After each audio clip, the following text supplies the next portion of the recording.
चलिए आप सभी लोगों को नमस्ते और हम लोग शुरुआत करते हैं। जैसा कि आपको केमिस्ट्री में चैप्टर वाइज जो क्वेश्चंस हम करवा रहे थे, इधर 2 दिन से क्लासेस नहीं हो पाई थी, तो अब आपकी कंटिन्यू रहेगी क्लासेस, जिसमें आपको ध्यान रखना है कि केमिस्ट्री का आज भी होगा और कल भी होगा। कल ये केमिस्ट्री के जो क्वेश्चंस होंगे, कल नहीं तो परसों में खत्म हो जाएगा। उसके बाद फिर फिजिक्स के क्वेश्चन को हम लोग देखेंगे जो आपके एग्जाम में पूछा गया है।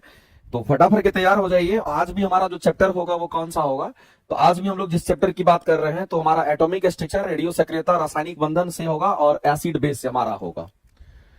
तो ध्यान रखेंगे, हम लोग 26 नंबर क्वेश्चन तक कर चुके थे और ये पेज नंबर आपको मैं बता देना चाहता हूं, 400 नंबर पेज में आप देखेंगे। बुक का फोटो लगा हुआ आपको दिख रहा होगा। उसी बुक में अगर पेज नंबर आकर जाएंगे, आप पेज नंबर अगर जाएंगे 400 में तो आपको मिलेगा। 400 नंबर पेज में आप जाएंगे तो ये क्वेश्चन आपको देखने को मिलेगा और 27 नंबर क्वेश्चन से हम लोग कंटिन्यू करेंगे। आप ये एग्जाम में देख रहे हैं, 9th 10th के एग्जाम में ये क्वेश्चन पूछा गया है पिछली बार, और टीआरई 3.0 में ये क्वेश्चन आपका आया हुआ है।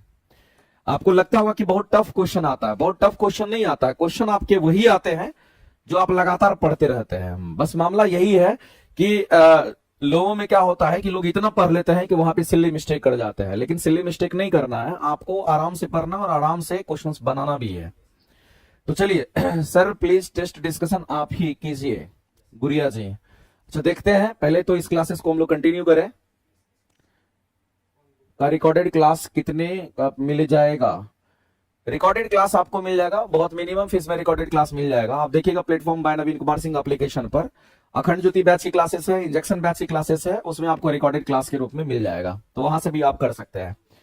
तो चलिए हम लोग शुरुआत करते हैं आज के सेशन का और देखते हैं पहला क्वेश्चन हमारा कह रहा है कि कौन सा एक प्रबल हमारा अम्ल है। ये क्वेश्चन पूछा गया है, आपसे स्ट्रॉन्ग एसिड के बारे में बात कर रहा है। एक बात मेरे भाई ध्यान रखना कि जब कभी भी हम स्ट्रॉन्ग एसिड की अगर बात करते हैं तो हमारे दिमाग में क्या आता है। अगर हम स्ट्रॉन्ग एसिड की बात करते हैं यानी कि प्रबल अम्ल की बात करते हैं, तो प्रबल अम्ल हम किसको कहते हैं, ये चीज आपको पता होना चाहिए मेरे भाई। प्रबल अम्ल हम उसको कहते हैं वैसा एसिड जो पानी में पूरी तरीके से घुलनशील हो, वैसा अम्ल जो पानी में पूरी तरीके से घुलनशील हो, जो पानी की बात करते हैं, और जो पानी में पूरी तरीके से घुलनशील हो, जो पानी में पूरी तरीके से घुलनशील हो, इस बात को ध्यान रखें। जो पानी में पूरी तरीके से घुलनशील हो, उस बात को आप ध्यान रखेंगे। अगर कोई पानी में पूरी तरीके से अगर घुलनशील है तो उसको हम लोग क्या कहते हैं, स्ट्रॉन्ग एसिड कहते हैं। एक हमारा वीक एसिड भी होता है, इस बात को आप ध्यान रखना मेरे भाई। अगर जिस तरीके से स्ट्रॉन्ग एसिड है वैसे ही हमारा वीक एसिड होता है, और वीक एसिड कहने का मतलब हमारा क्या होगा, तो कहेंगे यहां पर दुर्बल अम्ल की हम बात करेंगे। तो यहां पर दुर्बल अम्ल की बात करेंगे तो मेरे भाई आपको इसके लिए भी समझना है कि जो पानी में पूरी तरीके से आयनित नहीं होता है, जो पानी में आपको ध्यान रखना है, जो पानी में आंशिक रूप से आयनित होता है या आंशिक रूप से घुलनशील होता है, जो पानी में आंशिक रूप से, पूरी तरीके से नहीं होगा लेकिन पानी में आंशिक रूप से हमारा घुलनशील होता है। पानी में आंशिक रूप से अगर घुलनशील है, पानी में अगर आंशिक रूप से अगर घुलनशील है तो आपको ध्यान रखना उसको हम लोग क्या कहते हैं, वीक एसिड कहते हैं, जिसको हम लोग यहाँ पर दुर्बल अम्ल के नाम से जानते हैं। अगर कोई स्ट्रॉन्ग एसिड हमारा होता है तो हम लोगों को यह ध्यान रखना कि इसके एग्जांपल बहुत ज्यादा इंपॉर्टेंट है और एग्जांपल कई बार पूछा भी गया है। अगर हाइड्रोक्लोरिक एसिड की बात करिए, HCl का बात कर लीजिए, या फिर मेरे भाई H2SO4 सल्फ्यूरिक एसिड का बात कर लीजिए, जिसको रसायनों का राजा भी कहते हैं। जनरली जो केमिकल इंडस्ट्री होता है उसमें इसी को इस्तेमाल किया जाता है, इसलिए हम लोग इसको रसायनों का राजा भी कहते हैं। इसके बाद अगर हम बात करें तो नाइट्रिक एसिड को आप नहीं भूल सकते हो, जिसको HNO3 के नाम से हम लोग जानते हैं। ये HNO3 हमारा क्या, तो किंग नाइट्रिक एसिड हमारा होता है। और इसके बाद अगर हम लोग देखते हैं तो हमारा परक्लोरिक एसिड भी हमारा होगा, उस बात को आप ध्यान रखें। परक्लोरिक एसिड भी हमारा स्ट्रॉन्ग एसिड होता है, जिसको HClO4 कहते हैं। ये हमारा क्या होता है, HClO4 होता है और इसका नाम है परक्लोरिक एसिड, इस बात को आप ध्यान रखेंगे। इसको हम लोग परक्लोरिक एसिड कहते हैं, ये हमारा परक्लोरिक एसिड होता है। लेकिन इसमें जितने भी एग्जांपल्स आप देखें मेरे भाई, ये वो एग्जांपल है जो एग्जाम में डायरेक्ट आपको देखने को मिलता है और ये कई बार पूछा गया, एक बार की बात नहीं है। अभी आप देख लीजिए, अगर आपको स्ट्रॉन्ग एसिड के बारे में इतना अगर आपको पता होगा, हम पिछली बार भी पढ़ाए थे, बहुत सारे बच्चे को मिला होगा और उस समय भी हम बोले थे कि इसको कम से कम घोट जाइएगा, और देखिए आपके एग्जाम में डायरेक्ट पूछा गया था। ये आपको एकदम पूरी तरीके से आना चाहिए कि स्ट्रॉन्ग एसिड हम किसको कहते हैं, प्रबल अम्ल किसको कहते हैं, और प्रबल अम्ल हमारा होता कौन सा है, तो उसको याद रखना है। इसलिए हम लोग यहां पर चर्चा किए, इस तरीके से जो भी एसिड हम लोग को देखने को मिला, ये सभी के सभी प्रबल एसिड हैं और ये पानी में पूरी तरीके से हमारा घुलनशील होता है, पूरी तरीके से घुलनशील होता है, इसको हम लोग स्ट्रॉन्ग एसिड कहते हैं। जो पूरी तरीके से घुलनशील नहीं होगा, आंशिक रूप से घुलनशील होता है, उसको हम लोग यहां पर दुर्बल अम्ल कहते हैं। याद रखना, वीक एसिड के नाम से जानते हैं। जैसे हम एसिड में प्रबल और दुर्बल कह दिए, वैसे ही हमारा क्षार में भी होता है, इस बात को आप ध्यान रखिएगा। लेकिन मेरे भाई जब भी स्ट्रॉन्ग एसिड की हम बात करते हैं, H प्लस हमारा क्या होता है, आयन वहां पर ज्यादा होता है, H पर प्लस आयन ज्यादा होता है। और अगर दुर्बल एसिड की बात करते हैं, H पर प्लस हमारा आयन कम होता है, इस बात को ध्यान रखेंगे।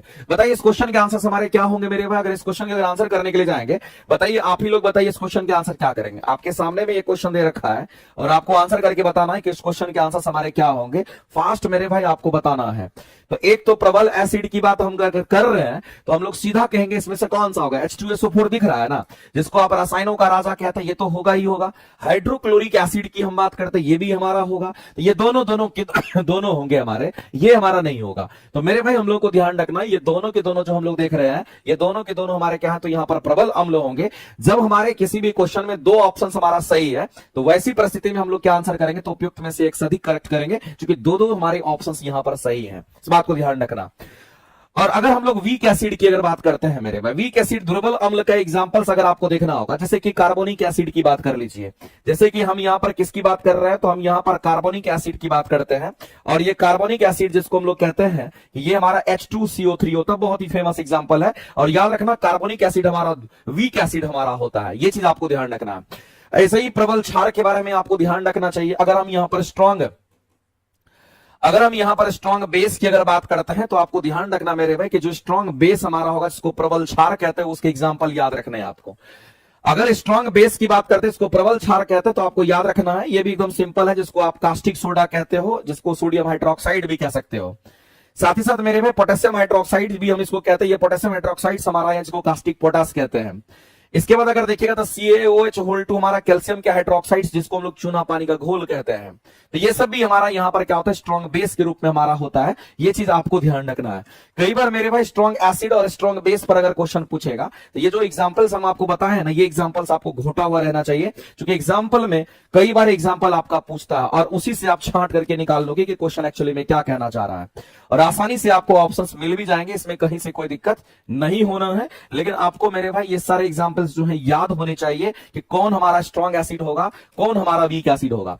अगर कोई हमारा स्ट्रॉन्ग बेस होता है, जिसको हम लोग प्रबल अम्ल प्रबल क्षार कहते हैं, तो याद रखना स्ट्रॉन्ग बेस में OH माइनस का कंसेंट्रेशन हमारा ज्यादा होता है। जो OH माइनस का कंसेंट्रेशन क्या होगा, कहेंगे OH माइनस का कंसेंट्रेशन हमारा यहां पर क्या होगा, कहेंगे ज्यादा होता है। जबकि हमारे स्ट्रॉन्ग एसिड की अगर हम बात करते हैं, तो आपको ध्यान रखना है ऐसे केस में कि H प्लस का जो कंसेंट्रेशन हमारा होता है, H प्लस का कंसेंट्रेशन हमारा यहां पर ज्यादा होता है। H प्लस के कंसेंट्रेशन की अगर बात करते थे, ये हमारा यहां पर ज्यादा होता है। और जब H प्लस का कंसेंट्रेशन हमारा ज्यादा होगा, तो याद रखना उसको स्ट्रॉन्ग एसिड कहते हैं, इस बात को भी आप ध्यान रखेंगे। तो मेरे भाई इस क्वेश्चन के आंसर क्या करेंगे? ऑब्जेक्ट में से हमारा डी ऑप्शन यहां पे राइट हो जाएगा। आगे बढ़ते हैं और अगला क्वेश्चन हम लोग देखते हैं क्या कहता है। जैसे आपके सामने में स्ट्रॉन्ग एसिड और वीक एसिड का एग्जांपल दे रखा है, आप इसको बड़े प्यार से आप देख रहे होंगे और आपको पता चल भी रहा होगा। अभी जस्ट मैंने HCl के बारे में चर्चा किया, आप याद रख लीजिएगा। नाइट्रिक एसिड HNO3 को कहते हैं, याद कर लीजिएगा। सल्फ्यूरिक एसिड H2SO4 है, याद कर लीजिएगा। हाइड्रोब्रोमिक एसिड जिसको HBr कहते हैं, ये भी हमारा स्ट्रॉन्ग एसिड होता है। हाइड्रो आयोडाइड एसिड हमारा HI होता है, ये इसको भी याद रखेंगे। पर क्लोरिक एसिड के बारे में हमने बताया था, HClO4 हमारा होता है। या फिर सिंपल क्लोरिक एसिड की बात करते थे, ये भी हमारे एग्जाम्पल है। मेरे भाई ये सभी के सभी हमारे स्ट्रॉन्ग एसिड के एग्जाम्पल्स हैं, ये याद रहना चाहिए। और नीचे आपको वीक एसिड भी दिख रहा होगा। हमारा प्रबल अम्ल है, तो मेरे भाई हमारा दुर्बल अम्ल भी हमारा होगा। दुर्बल अम्ल में अगर देखिएगा तो ऑक्जेलिक एसिड की बात करते हैं, और हम सभी लोग जानते हैं कि ऑक्जेलिक एसिड जो होता है हमारे टमाटर में, पालक में मौजूद होता है। सल्फ्यूरस एसिड की, ये सल्फ्यूरिक एसिड नहीं है, ये सल्फ्यूरस एसिड है, जिसको H2SO3 कहते हैं। जबकि सल्फ्यूरिक एसिड हमारा H2SO4 होता है, दोनों अलग है। ये सल्फ्यूरिक है और ये सल्फ्यूरस है, इस बात को ध्यान रखेंगे। यहां पर H3PO4 की बात करते हैं, इसको हम लोग फॉस्फोरिक एसिड कहते हैं। और ये जो फॉस्फोरिक एसिड है, ये भी वीक एसिड हमारा होता है। अगर नाइट्रिक एसिड की बात करेंगे, तो नाइट्रिक एसिड हमारा प्रबल अम्ल होगा, हम कहेंगे स्ट्रॉन्ग एसिड होगा। जबकि नाइट्रस एसिड की अगर हम बात करते तो ये हमारा कैसा होगा, कहेंगे वीक एसिड होता है, ध्यान रखेंगे। बेंजोइक एसिड मेरे भाई हम लोग कहेंगे कि हमारा वीक एसिड होगा। एसिडिक एसिड जिसको विनेगर कहते हैं, वीक एसिड होगा। फॉर्मिक एसिड मेरे भाई जो चींटी के डंक में होता है, वो भी हमारा यहां पर हम लोग देखेंगे, तो हम लोग कहेंगे वो भी हमारा क्या, तो वीक एसिड होगा। कई बार क्या होता है मेरे भाई, आपको नाम याद नहीं रहता है, लेकिन मैं इसलिए ये चार्ट आपके सामने में लाया हूं हूं, ताकि आपको अगर इनमें से कोई भी क्वेश्चन दिखेगा तो आप आसानी से कर सकते हैं।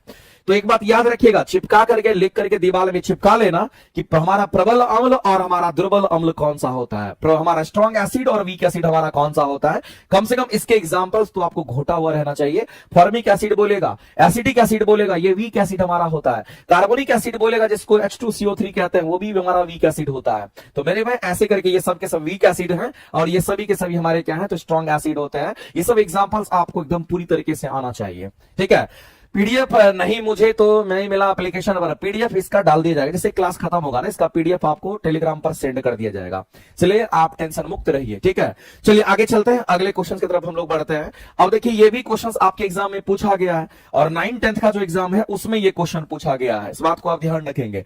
9th-10th का जो एग्जाम है उसमें ये क्वेश्चन पूछा गया है और इसमें क्या पूछा, उदासीन विलयन के बारे में बोला गया है। मेरे भाई सबसे पहला चीज है कि आपसे उदासीन विलयन की बात कर रहा है, और जब कभी भी आपसे उदासीन विलयन की बात करेगा तो उदासीन कहने का मतलब होता है कि अगर कोई प्रबल अम्ल होगा तो प्रबल अम्ल को दुर्बल, प्रबल अम्ल को प्रबल क्षार ही काटेगा, प्रबल अम्ल को प्रबल क्षार काटेगा। इसका मतलब है मेरे भाई कि जितना स्ट्रॉन्ग एसिड होगा उतना ही स्ट्रॉन्ग बेस अगर हम लोग मिला देते हैं तो वो कंप्लीट रूप से हमारा क्या होगा, कहेंगे हमारा न्यूट्रल सॉल्यूशन हो जाता है। इसका मतलब है जितना ज्यादा H+ होगा उतना ही ज्यादा हमारा OH- भी होना चाहिए। तो मेरे भाई न्यूट्रल सॉल्यूशन की अगर बात करते हैं तो जितना ज्यादा हमारा प्रबल अम्ल होगा उतना ही ज्यादा प्रबल क्षार को मिलाएंगे तो होगा। इसका मतलब जितना ज्यादा हमारा H+ का कंसंट्रेशन होगा उतना ही ज्यादा हमारा OH- का कंसंट्रेशन अगर होता है तो ऐसे सॉल्यूशन में हमें क्या बनता है, उदासीन विलयन बनता है। इस बात को ध्यान रखेंगे। तो फाइनली हम लोग उदासीन की अगर बात करेंगे तो कहेंगे H+ का जो कंसंट्रेशन हमारा होगा और यहां पर OH- का जो कंसंट्रेशन होगा ये आपस में बराबर होना चाहिए। यानी कहने का मतलब मेरे भाई कि जो प्रबल अम्ल होगा वो प्रबल क्षार दोनों आपस में अगर बराबर होता है तो वैसी परिस्थिति में वो न्यूट्रल सॉल्यूशन देता है। तो यहां पर मेरे भाई टाइपिंग मिस्टेक है, थोड़ा सा इसको आप यहां पर सुधार करिएगा। एक्चुअली में यहां पर माइनस+ जो है यहां पर सही से क्लियर नहीं लिखा गया है, तो थोड़ा मैं इसको सुधार कर देता हूं, लेकिन मैं टाइपिस्ट से थोड़ा बोलूंगा कि थोड़ा इन सब चीजों पे ध्यान रखिए जब टाइप वो करते हैं। तो कहां प्लस है कहां माइनस है सबको एक में मिला देंगे तो बच्चे फिर क्या पढ़ेंगे इस चीज को। तो मेरे भाई इस बात को आप ध्यान रखना, जहां हो सकता है हम कोशिश करते हैं अपने हिसाब से कर देने का। इसको हम कहेंगे H+ तो इसको कहेंगे OH-, इसको कहेंगे H+ तो इसको कहेंगे हम लोग OH-, इसको कहेंगे यहां पर हम लोग H+ तो इसको क्या कहेंगे तो हम लोग OH- की हम बात करते हैं। तो मामला यह है मेरे भाई कि OH+ H+ की बात करते हैं तो H+ और OH- आयन की संख्या क्या होनी चाहिए, समान होनी चाहिए। इसका मतलब है मेरे भाई इस क्वेश्चन का अगर आंसर करने के लिए जाएंगे तो पहला ही ऑप्शन हमारा क्या हो जाएगा, कहेंगे यहां पर राइट हो जाएगा। पहला ही ऑप्शन हमारे क्या हो जाएंगे तो इस क्वेश्चन के लिए राइट हो जाएगा और पहला स्टेटमेंट कहीं ना कहीं हमारा करेक्ट हो जाएगा इस क्वेश्चन के लिए।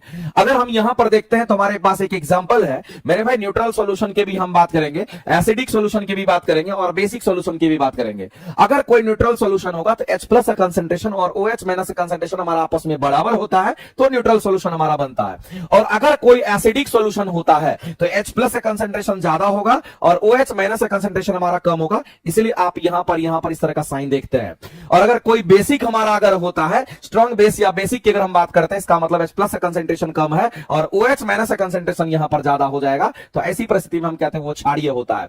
तो अगर ना तो अम्लीय होगा ना तो क्षारीय होगा तो उसको न्यूट्रल सॉल्यूशन कहते हैं और वैसी परिस्थिति में H+ और OH- का कंसंट्रेशन आपस में क्या होता है तो बराबर होता है। इस बात को आप ध्यान रखेंगे। तो ये छोटे छोटे जो पॉइंट है ना, ये कहीं ना कहीं मेरे भाई आपको एग्जाम क्लियर करने में काफी हेल्प करेगा। इस तरीके से आपको ध्यान रखना। और मैंने आपको बोल भी दिया, अगर कोई प्रबल अम्ल होगा तो पूरी तरीके से हमारा आयनित होता है जल में, अगर कोई दुर्बल अम्ल है इसका मतलब पूरी तरीके से हमारा जल में वो घुलनशील नहीं होता है तो हम कहते हैं उसको दुर्बल अम्ल कह देते हैं। याद रखें उसका प्रॉपर डेफिनेशन वो होता है। अगला क्वेश्चन आप यहां पर देखिए मेरे भाई, एसटीईटी का भी क्वेश्चन कुछ आपका दिया गया है। एक क्वेश्चन हम आपको दिखाएंगे, डायरेक्ट एसटीईटी का क्वेश्चन आपके एग्जाम में पूछ लिया गया है टीआरई में, इसलिए स्टेट वगैरह के भी जो भी क्वेश्चन होंगे वो आपके होते चले जाएंगे तो आपको बेनिफिट ही करेगा, खराबी नहीं करेगा।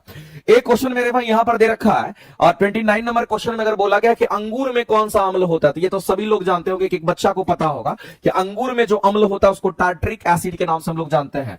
उसको कैसा एसिड कहते हैं? अंगूर में कौन सा एसिड होता है मेरे भाई?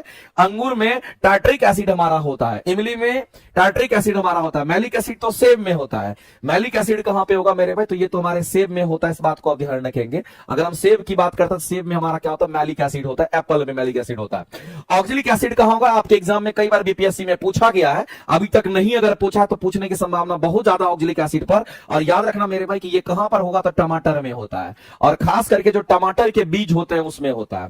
तो जो टमाटर नहीं, टमाटर के जो बीज होते हैं ना, उसमें ऑक्जेलिक एसिड होता है। साथ ही साथ आपको याद रखना मेरे भाई, यहां पर पालक जो हम लोग खाते हैं उस पालक में भी कौन सा एसिड होगा, तो ऑक्जेलिक एसिड होता है। इस बात को आप ध्यान रखिएगा, क्योंकि मेरे भाई बीपीएससी को ये लाइन जो है बीपीएससी बहुत बार पूछ चुकी है, इसलिए बीपीएससी ये क्वेश्चन पूछ सकती है, इसलिए ये आपके एग्जाम आस्किंग क्वेश्चन हो सकता है, ये आपके एग्जाम में आ सकता है, इसलिए आपको डेफिनेटली याद रखना पड़ेगा। अगर टार्ट्रिक एसिड की बात करते हैं तो हमारे अंगूर में होता है। मैलिक एसिड कहां होगा, कहेंगे हमारे सेब में मैलिक एसिड होता है। तो कई बार मेरे भाई छोटे छोटे पॉइंट्स भी आपको नंबर दे जाते हैं, छोटे छोटे क्वेश्चंस भी आपको नंबर दे जाते हैं, तो आपको याद रखना पड़ेगा। वैसे इस क्वेश्चन का आंसर क्या करेंगे, तो बी हमारा करेक्ट हो जाएगा, ध्यान रखेंगे। आगे चलते हैं मेरे भाई, दूध का पीएच मान जो हमारा होता है वो कितना होता है। हम लोग जानते हैं कि जो हमारा मिल्क होता है उसका पीएच मान क्या होता है। आप सभी लोग बताइए मेरे भाई इसका पीएच मान क्या होगा। तो आपके सामने में 3.2 दे रखा, 3.8 दे रखा, 2.6 और 6.6 दे रखा है, और ये भी आपके एसटीटी के क्वेश्चन है। मेरे भाई आपके सामने में कुछ एग्जांपल्स हम लोग वो लेकर के हैं जो आपके एग्जाम में डायरेक्ट आता है। जैसे हम लोग पानी की बात करते हैं, शुद्ध पानी जो पीने का यूज करते हैं, जो प्योर वाटर होता है, उसका अगर हम बात करते हैं पीएच मान कितना, तो कहेंगे 7 होता है। उसका पीएच मान कितना होगा, तो याद रखना मेरे भाई, जो प्योर वाटर हमारा होता है उसका पीएच मान कितना होगा, तो जो प्योर वाटर हम लोग पानी पीते हैं उसका पीएच मान मेरे भाई यहां पर 7 होता है। इसको तो आप याद रखेंगे। इसका पीएच मान कितना होगा, कहेंगे 7 होता है। अगर 7 से ऊपर, 7 से अगर नीचे की ओर जाएंगे, 7 से अगर नीचे की ओर, 7 से ऊपर अगर हम लोग बढ़ेंगे तो याद रखना ये क्षारीय होगा, और 7 से अगर कम होगा पीएच मान तो समझ लेना कि हमारा अम्लीय होता है। हमारे स्टमक एसिड की बात करते हैं, तो एक बात बताइए मेरे भाई, हमारे पेट के अंदर हमारे स्टमक में जो एसिड होता है उसको कौन सा एसिड कहते हैं, Cl कहते हैं। और आप देख लीजिए उसका पीएच मान कहां चला जाता है। हम लोग कोका कोला पीते हैं, विनेगर की हम बात करते हैं, जो हमारा होता है एसिडिक एसिड, ऑरेंज जूस की बात करते हैं, कॉफी की बात करते हैं, हेल्दी स्किन की बात करते हैं, यूरिन की बात करते हैं, प्योर वाटर तो आपको पता है। दूसरी बात, हमारा जो हमारे मुंह में जो सलाइवा होता है, हमारे मुंह में जो सलाइवा होता है हम उसकी बात कर लेते हैं। हमारा जो ब्लड होता है उसका पीएच मान आप देख लीजिए रेंज। हमारे समुद्री वाटर की बात करते हैं, बेकिंग सोडा जो हम लोग खाते हैं, और बेकिंग सोडा का पीएच मान हम लोग जानते हैं कि बेकिंग सोडा क्षारीय प्रकृति का होता है। अगर हम लोग साबुन का इस्तेमाल करते हैं उसका भी पीएच मान आप देख लीजिए। तो मेरे भाई कुल मिलाकर के आप यहां पर देख पा रहे होंगे सभी का पीएच मान लिखा हुआ है। तो ये हमारे पीएच मान अगर कम होंगे तो एसिडिक होगा, और ये पीएच मान अगर 7 से ज्यादा होगा तो उसको हम लोग बेसिक कहते हैं, और किसी का पीएच मान अगर 7 होता तो याद रखना वो हमारा न्यूट्रल होता है, उदासीन होता है। तो यहां पर दूध का पीएच मान आपसे पूछा गया है, यानी कि मिल्क का पीएच मान पूछा गया है। तो मेरे भाई हम सभी लोग जानते हैं कि मिल्क हमारा कैसा होता है, आपको बताना है। अगर मिल्क के पीएच मान की अगर हम बात करते हैं तो इसका पीएच वैल्यू कितना होगा, तो आपको याद रखना है मिल्क हमारा एसिडिक होता है, और हम कहते हैं इसका पीएच मान 6.6 होता है। इसको याद रख लीजिएगा, क्योंकि मिल्क में हमारा लैक्टिक एसिड मौजूद होता है, दूध में लैक्टिक एसिड मौजूद होता है, इसलिए कहते हैं इसका पीएच वैल्यू कितना होगा। तो आपको ध्यान रखना इसका पीएच मान 6.6 होता है, आपको याद रखना मेरे भाई, ये भी आपके एग्जाम का क्वेश्चन हो सकता है। आगे चलते हैं, अगला क्वेश्चन हम लोग यहां पर देखते हैं, और ये सिंपल सा क्वेश्चन है। अभी हम लोग लगातार 30+ क्वेश्चन लगातार करेंगे, ये चैप्टर कंप्लीट कर देंगे। जैसे ये चैप्टर हमारा कंप्लीट होता तो कल जो आपका चैप्टर होगा, याद रखिएगा, कल जो आपका हम चैप्टर कराएंगे तो उसमें आपको जो क्वेश्चंस देखने को मिलेगा वो आपको ईंधन के क्वेश्चंस होंगे, गैसियस अवस्था के क्वेश्चंस होंगे, और कोलाइड्स के क्वेश्चन होंगे। कल का जो टॉपिक आपको हम बता रहे हैं, याद रखना मेरे भाई, जो कल का टॉपिक होगा ईंधन, गैसियस अवस्था और कोलाइड, पेज नंबर 402 की बात कर रहे हैं। तो ये तो होगा ही होगा, साथ ही साथ आवर्त सारणी के क्वेश्चन भी होंगे, धातु और धातु और उसके कंपाउंड, यानी कि metal and there compounds, non metal and there compounds, उसके भी क्वेश्चंस कल आपको देखने को मिलेगा। तो कल भी तैयार रहिएगा, कल नया चैप्टर से क्वेश्चन रहेगा। आज जो हम लोग कर रहे हैं मेरे भाई, हम लोग को एटॉमिक स्ट्रक्चर का क्वेश्चन मिलेगा, एसिड बेस से क्वेश्चन हम लोगों को मिलेगा, रेडियो एक्टिविटी से क्वेश्चन मिलेगा। तो ये सब क्वेश्चन आपका चल रहा है जिससे क्वेश्चन पूछा गया है। अब देख लीजिए ना, आप इसी क्वेश्चन को देखिए कि BRSTT में ये क्वेश्चन पूछा गया है। तो ये मत सोचना कि तुम्हारे एग्जाम में नहीं आएगा, हम कुछ क्वेश्चन दिखा भी देंगे जो STT में पूछा है, वो डायरेक्ट क्वेश्चन मेरे भाई यहां पर बीपीएससी पूछी है। इसमें एक क्वेश्चन बोला गया है कि कौन हमारा यहां पर विस्थापन अभिक्रिया है। सबसे पहला चीज तो मेरे भाई आपको यह समझना है कि अगर विस्थापन अभिक्रिया की अगर हम बात करते हैं तो इसका मतलब आप क्या समझते हैं। तो जब कभी भी आपके सामने में विस्थापन अभिक्रिया की बात होती है, जब कभी भी आपके सामने में विस्थापन अभिक्रिया की बात होती है, तो मेरे में विस्थापन अभिक्रिया दो तरह का हमारा होता है। एक को हम लोग क्या बोलते हैं, तो एकल विस्थापन बोलते हैं। एक में हमारा कैसा विस्थापन होगा, कहेंगे एक में हमारा एकल विस्थापन अभिक्रिया होगा, एक में एकल विस्थापन अभिक्रिया की हम बात करेंगे, और दूसरी की अगर बात करते हैं तो उसको हम लोग द्विविस्थापन अभिक्रिया कहते हैं। इस बात को आप ध्यान रखेंगे, ये हमारा द्विविस्थापन अभिक्रिया है। एक हमारा एकल विस्थापन अभिक्रिया, दूसरा हमारा द्विविस्थापन अभिक्रिया होगा। अगर एकल विस्थापन अभिक्रिया की हम बात करते हैं तो आपको ध्यान रखना मेरे भाई कि जो जो ज्यादा रिएक्टिव होता है वो कम रिएक्टिव वाले को क्या करता है, तो रिप्लेस कर देता है।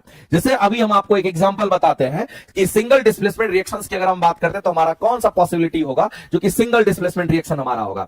जैसे मान लेते हैं कि हमारे पास क्या आयरन है, समझना गौर से, ये आयरन है और आयरन क्या करेगा, तो यहां पर कॉपर सल्फेट हमारे पास मौजूद है जिसको CuSO4 कहते हैं। अब हम लोग को पता है कि ये आयरन जो होता है ये ज्यादा रिएक्टिव होता है, किससे, तो कहेंगे कॉपर से। तो आयरन क्या करेगा, तो कॉपर को धक्का देगा, बेचारा कॉपर वीक होता है और ये क्या करेगा, इसका साथ छोड़ देता है। और जैसे ही इसका साथ छोड़ेगा तो ये कॉपर बेचारा बाहर हो जाएगा, तो कॉपर अलग हो जाता है। यहां से अगर हम लोग कॉपर को देखना चाहते हैं तो कॉपर हमारा फाइनली अलग हो जाता है, लेकिन इसके साथ ये आयरन जाकर के चिपक जाता है और ये आयरन सल्फेट यानी FeSO4 का निर्माण कर लेता है। तो मेरे भाई इसको कहते हैं सिंगल डिस्प्लेसमेंट रिएक्शन, ये एकल विस्थापन अभिक्रिया होता है। लेकिन कभी भी अगर डबल डिस्प्लेसमेंट रिएक्शन की अगर बात होती है तो याद रखना इसको अवक्षेपण अभिक्रिया भी हम लोग कहते हैं, ये बात आपको ध्यान रखना है। इसको अवक्षेपण अभिक्रिया भी कहते हैं, ये लाइन आपको ध्यान रखना है। और अवक्षेपण अभिक्रिया से याद रखना कि हमेशा अवक्षेप प्राप्त होता है, ये बात आपको ध्यान रखना है। इससे हमेशा क्या बनता है, तो हमेशा अवक्षेप प्राप्त होता है, ये बात आपको ध्यान रखना है। हमेशा अवक्षेप आपको प्राप्त होता है, हमेशा अवक्षेप प्राप्त होता है। और सबसे इंपॉर्टेंट बात तो ये है मेरे भाई, ये हमेशा अवक्षेप तो प्राप्त होता है, लेकिन जो अवक्षेप हमारा होता है वो सॉलिड फॉर्म में होता है, ये ठोस अवस्था में होता है, ये चीज आपको ध्यान रखना है। अगर हम इसको देखना चाहते हैं द्विविस्थापन अभिक्रिया की बात करें, वैसे इसमें बोला नहीं है कि कौन हमारा द्विविस्थापन अभिक्रिया है, तो मैं आपसे कहना चाहता हूं मेरे भाई, अगर MgSO3 की बात करते हैं, हमारा मैग्नीशियम कार्बोनेट की अगर बात करते हैं, तो ये हमारा क्या हो गया, तो विखंडित हो गया और हम कहेंगे मैग्नीशियम ऑक्साइड्स और कार्बन डाइऑक्साइड गैस हमारा अलग हो गया। इसका मतलब ये एक अपघटन अभिक्रिया है और इसमें क्या किया, तो आप इसको गर्म करते हैं, हीट करते हैं, इसका मतलब ये तापीय अपघटन अभिक्रिया को दिखाता है। ये कैसा अभिक्रिया होगा, तो इसको सीधा हम कहेंगे ये हमारा तापीय अपघटन अभिक्रिया होगा मेरे भाई, इस बात को आप ध्यान रखना। ये तापीय अपघटन हमारा अभिक्रिया होता है, इसमें हम लोग सीधा कहेंगे सर ये तो हमारा अभिक्रिया कैसा होगा, तो तापीय अपघटन होगा। हमने मैग्नीशियम कार्बोनेट को जब गर्म किया तो मैग्नीशियम ऑक्साइड्स अलग हो गया और कार्बन डाइऑक्साइड गैस हमें प्राप्त हो जाता है यहां से। दूसरी बात मेरे भाई, हम लोग दूसरी तरफ चलते हैं। अगर हम लोग देख रहे हैं कि दो कंपाउंड मिलकर के एक उत्पाद अगर बनाता है, एक सिंगल प्रोडक्ट बनाता है, तो इसको हम लोग क्या कहते हैं, तो ऐसे रिएक्शन को हम लोग क्या कहेंगे, तो ऐसे रिएक्शन को हम लोग बोलते हैं एडिशन रिएक्शन बोलते हैं, या फिर संयोजन अभिक्रिया के नाम से हम लोग इसको जानते हैं। ये कैसी अभिक्रिया होगी, तो कहेंगे इसको हम लोग संयोजन अभिक्रिया कहते हैं। जब कभी भी मेरे भाई संयोजन अभिक्रिया की बात होती है तो याद रखना एक ही प्रोडक्ट बनता है, एक ही उत्पाद बन करके आता है, ये बात आपको ध्यान रखना है। अब हमारे पास है कि धातु का रिएक्शन किसके साथ होगा, तो पानी के साथ होगा। और हम लोग जानते भी हैं कि पानी में आग लगा देता है जादूगर, क्या करता है, पानी में आग लगा देता है। अब देखिएगा जादूगर क्या करेगा, पानी में सोडियम को छिड़कता है। जैसे ही पानी में सोडियम को छिड़केगा तो सोडियम तो हम जानते हैं हाईली रिएक्टिव होता है, नमी के साथ रिएक्शन करेगा और जल जाता है, तुरंत जल उठता है। तो मेरे भाई ये सोडियम एक धातु है और इसका रिएक्शन पानी के साथ हो गया तो ये हमारा क्या बनेगा, तो NaOH का घोल बनाएगा और साथ ही साथ कौन सा गैस बाहर करेगा, तो हाइड्रोजन गैस हमारा बाहर करता है। एक बात याद रखना मेरे भाई कि किसी भी धातु की बात करते हैं अगर वो हमारे जल के साथ अभिक्रिया करता है, याद रखना इससे कौन सा गैस बाहर निकलता है, तो हाइड्रोजन गैस हमारा बाहर निकलता है। अब मामला ये है कि क्या ये हमारा इस जगह पर अगर हम लोग देखना चाहते हैं, क्या ऐसी जगह पर हमारा विस्थापन हुआ है, अगर हुआ है तो आपको बताना है कि क्या इसमें से विस्थापन अभिक्रिया हमारा कौन सा हो सकता है। तो मेरे भाई हम लोग सीधा देख पा रहे हैं कि इसी में हमारा विस्थापन अभिक्रिया होगा, क्योंकि हाइड्रोजन हमारा लिस्ट रिएक्टिव होता है और हम लोग जानते हैं कि सोडियम हमारा ज्यादा रिएक्टिव होता है। तो ये सोडियम क्या करेगा, तो हाइड्रोजन को रिप्लेस करेगा, बेचारा एक दो हाइड्रोजन हमारा यहां से बाहर चला जाएगा और इस तरीके से हम कहेंगे यहां पर सोडियम हाइड्रोक्साइड्स बन जाएगा और यही कहीं ना कहीं हमारा एक विस्थापन अभिक्रिया होगा। लेकिन याद रखना ये कैसा विस्थापन अभिक्रिया है, तो ये एकल विस्थापन अभिक्रिया हमारा कहलाएगा। इस रिएक्शंस को हम लोग क्या कहेंगे, एकल विस्थापन अभिक्रिया के नाम से हम लोग जानते हैं। ये सिंगल डिस्प्लेसमेंट रिएक्शंस हमारा, इस बात को आप ध्यान रखेंगे। तो मेरे भाई इस बात को भी समझना है कि धातु उसमें भी सोडियम पानी के साथ रिएक्शन करेगा तो जल उठता है और जब जलता है जल और जब ये हमारा जलता है तो सोडियम हाइड्रोक्साइड्स का फॉर्मेशन करेगा और साथ ही साथ कौन सा गैस को बाहर करेगा, तो हाइड्रोजन गैस को रिलीज करता है। तो इसमें इसकी पॉसिबिलिटी क्या है, तो ऑप्शन नंबर बी हमारा होना है, इस बात को ध्यान रखना। अगर द्विविस्थापन अभिक्रिया की बात करते हैं, इसमें दो बार आयंस का आदान प्रदान होता है, उसमें भी अवकारक साइड में हमारा होता है। हमने कई बार आपको बताया, आप लगातार क्लास करेंगे तो आपको बेनिफिट हमेशा नजर आएगा। चलिए आगे चलते हैं, अगला क्वेश्चन हम लोग देखते हैं। अगर इस क्वेश्चन की बात करते हैं तो इसमें आपसे बोला गया है, आप बता दीजिए मेरे भाई कि कौन सा इसमें कौन गंधीय सूचक हमारा नहीं है। यानी कहने का मतलब है कुछ ऐसे हमारे तत्व होते हैं, कुछ हमारे ऐसे पदार्थ होते हैं कि जिसके गंध से ही पता चलता है कि ये अम्ल है कि क्षार है, जिसको आप ऑल्फैक्टरी इंडिकेटर कहते हैं। मेरे भाई अम्ल क्षार का जो सूचक होता है वो अलग अलग तरीके से होता है। हमारा प्राकृतिक भी होता है, नेचुरल इंडिकेटर भी होता है, हम लोग सूंघ करके भी पता लगाते हैं, हम लोग कलर से भी पता लगा देते हैं। इसका मतलब आप ये समझ लीजिए, यहां पर गंध से आपको पता लगाना और ये कहना है कि बताइए कौन ऐसा हमारा इसमें से पदार्थ है जो गंधीय सूचक हमारा नहीं है, वो पूछ रहा है। तो मेरे भाई आपके सामने में ये चार्ट दिख रहा होगा और ये टाइप्स ऑफ इंडिकेटर आपको दिख रहा होगा। सबसे पहला तो आपको ध्यान रखना है कि यहां पर आपको नेचुरल इंडिकेटर आपको दिख रहा होगा, ये नेचुरल इंडिकेटर होता है। और अगर नेचुरल इंडिकेटर की अगर हम बात करेंगे तो मेरे भाई इसी को हिंदी में प्राकृतिक सूचक के नाम से हम लोग जानते हैं। ये कैसा सूचक होगा, तो इसी को हम लोग यहां पर प्राकृतिक सूचक कहते हैं, इस बात को ध्यान रखना। और जो प्राकृतिक सूचक हमारा होता है, जो नेचुरली हम लोग को मिलता है, जैसे हल्दी की बात करते हैं, हल्दी का कलर कैसा होता है, जैसे उसको पानी में मिलाओगे हल्दी का कलर देखना लाल होने लगता है। इसका मतलब मेरे भाई हम कहेंगे यहां पर टर्मरिक, जिसको हम हल्दी कह दिए। लिटमस पेपर की बात करते हैं, लिटमस पेपर का रंग कैसा होता है, कहते हैं कि लिटमस पेपर हमारा या तो लाल होता है, नहीं तो लिटमस पेपर हमारा ब्लू होता है। उसके कलर में भी परिवर्तन हो जाता है, जो कि लाइकेन से लिटमस पेपर प्राप्त होता है। दूसरी बात मेरे भाई, जो लाल गोभी, लाल पत्ता गोभी आपने देखा होगा, आपने गोभी देखा होगा, तो गोभी पत्ता गोभी में भी ग्रीन वाला भी होता है और लाल पत्ता गोभी होता है। तो याद रखना, ग्रीन पत्ता गोभी नहीं, जो लाल पत्ता गोभी हमारा होता है वो हमारा क्या तो कहेंगे यहां पर प्राकृतिक सूचक होता है, जो कि यहां एसिड बेस इंडिकेटर के रूप में हमारा होता है। और चाइना रोज भी हमारा इसमें शामिल है। तो मेरे भाई ये जो एग्जांपल है, इसको घोट के पी जाना, और ये प्राकृतिक सूचक होता है। और हम लोग कहते हैं कि ये भी हमारा नेचुरल इंडिकेटर, जो कि हमारा एसिड बेस इंडिकेटर का काम करता है। अब सिंथेटिक, जिसको लैब में बनाया गया है, अगर लैब में अगर बनाया गया तो हम कहेंगे यहां पर फेनोल्फथलीन की अगर बात करते हैं, और साथ ही साथ हम मेथिल ऑरेंज की बात करते हैं, इसके भी कलर में परिवर्तन हो जाता है। तो ये सिंथेटिक हमारा होता है, इस बात को ध्यान रखेंगे। अब यहां पर आता है ऑल्फैक्टरी इंडिकेटर, जो कि सूंघ के पता लगाते हैं कि एसिड है कि बेस है। तो ऑल्फैक्टरी इंडिकेटर को हम लोग कहते हैं घ्राण सूचक। और इसी में ऑनियन की बात करते हैं, वनीला की बात करते हैं। मेरे भाई ये लौंग का तेल होता है, क्लोव ऑयल कहने का मतलब ये हमारा क्या कहेंगे यहां पर, लौंग का जो तेल होता है ये हमारा होता है, और इसको ऑल्फैक्टरी इंडिकेटर कहते हैं। ऑनियन का मतलब हमारा क्या होता है, हम कहेंगे यहां पर प्याज की हम बात कर लेते हैं। साथ ही साथ वनीला की बात करते हैं मेरे भाई, तो वनीला को तो वनीला ही कहते हैं, ये हमारा वनीला ही हमारा होगा। तो ये सब के सब हमारे कैसे कहेंगे ऑल्फैक्टरी इंडिकेटर है, सूंघ करके आपको पता चल जाएगा। जबकि मेरे भाई आपको ध्यान रखना है, इस तरह के क्वेश्चंस आपके सामने में आते रहता है, और ये एग्जांपल आपको कहीं ना कहीं थोड़ा सा ध्यान में रखना पड़ेगा। अब इस क्वेश्चन पर हम लोग पहुंचते हैं। बताइए वनीला हमारा कैसा था, कहेंगे ऑल्फैक्टरी इंडिकेटर था। अगर हम प्याज की बात करते हैं, ऑल्फैक्टरी इंडिकेटर था। आप देख लीजिए मेरे भाई, यहां पर ऑल्फैक्टरी इंडिकेटर की अगर हम बात कर रहे थे, तो ये सब ऑल्फैक्टरी इंडिकेटर हमारा होता है, घ्राण सूचक होता है। तो ऑनियन हो गया, वनीला हो गया, लौंग का तेल हमारा हो गया। तो ये जो क्वेश्चन आपसे पूछा गया है, जिसमें हम कहेंगे वनीला भी है और ये भी हमारा होगा, लेकिन क्वेश्चन पूछा कि कौन सा सूचक नहीं है, तो शकरकंद हमारा सूचक नहीं होता है। और इस क्वेश्चन का अगर आंसर करने के लिए जाओगे तो ऑप्शन नंबर सी जो होगा यहां पर मुख्य रूप से आपका राइट हो जाएगा। और इस क्वेश्चन का आंसर आप क्या करेंगे, तो ऑप्शन नंबर सी आपका करेक्ट हो जाएगा।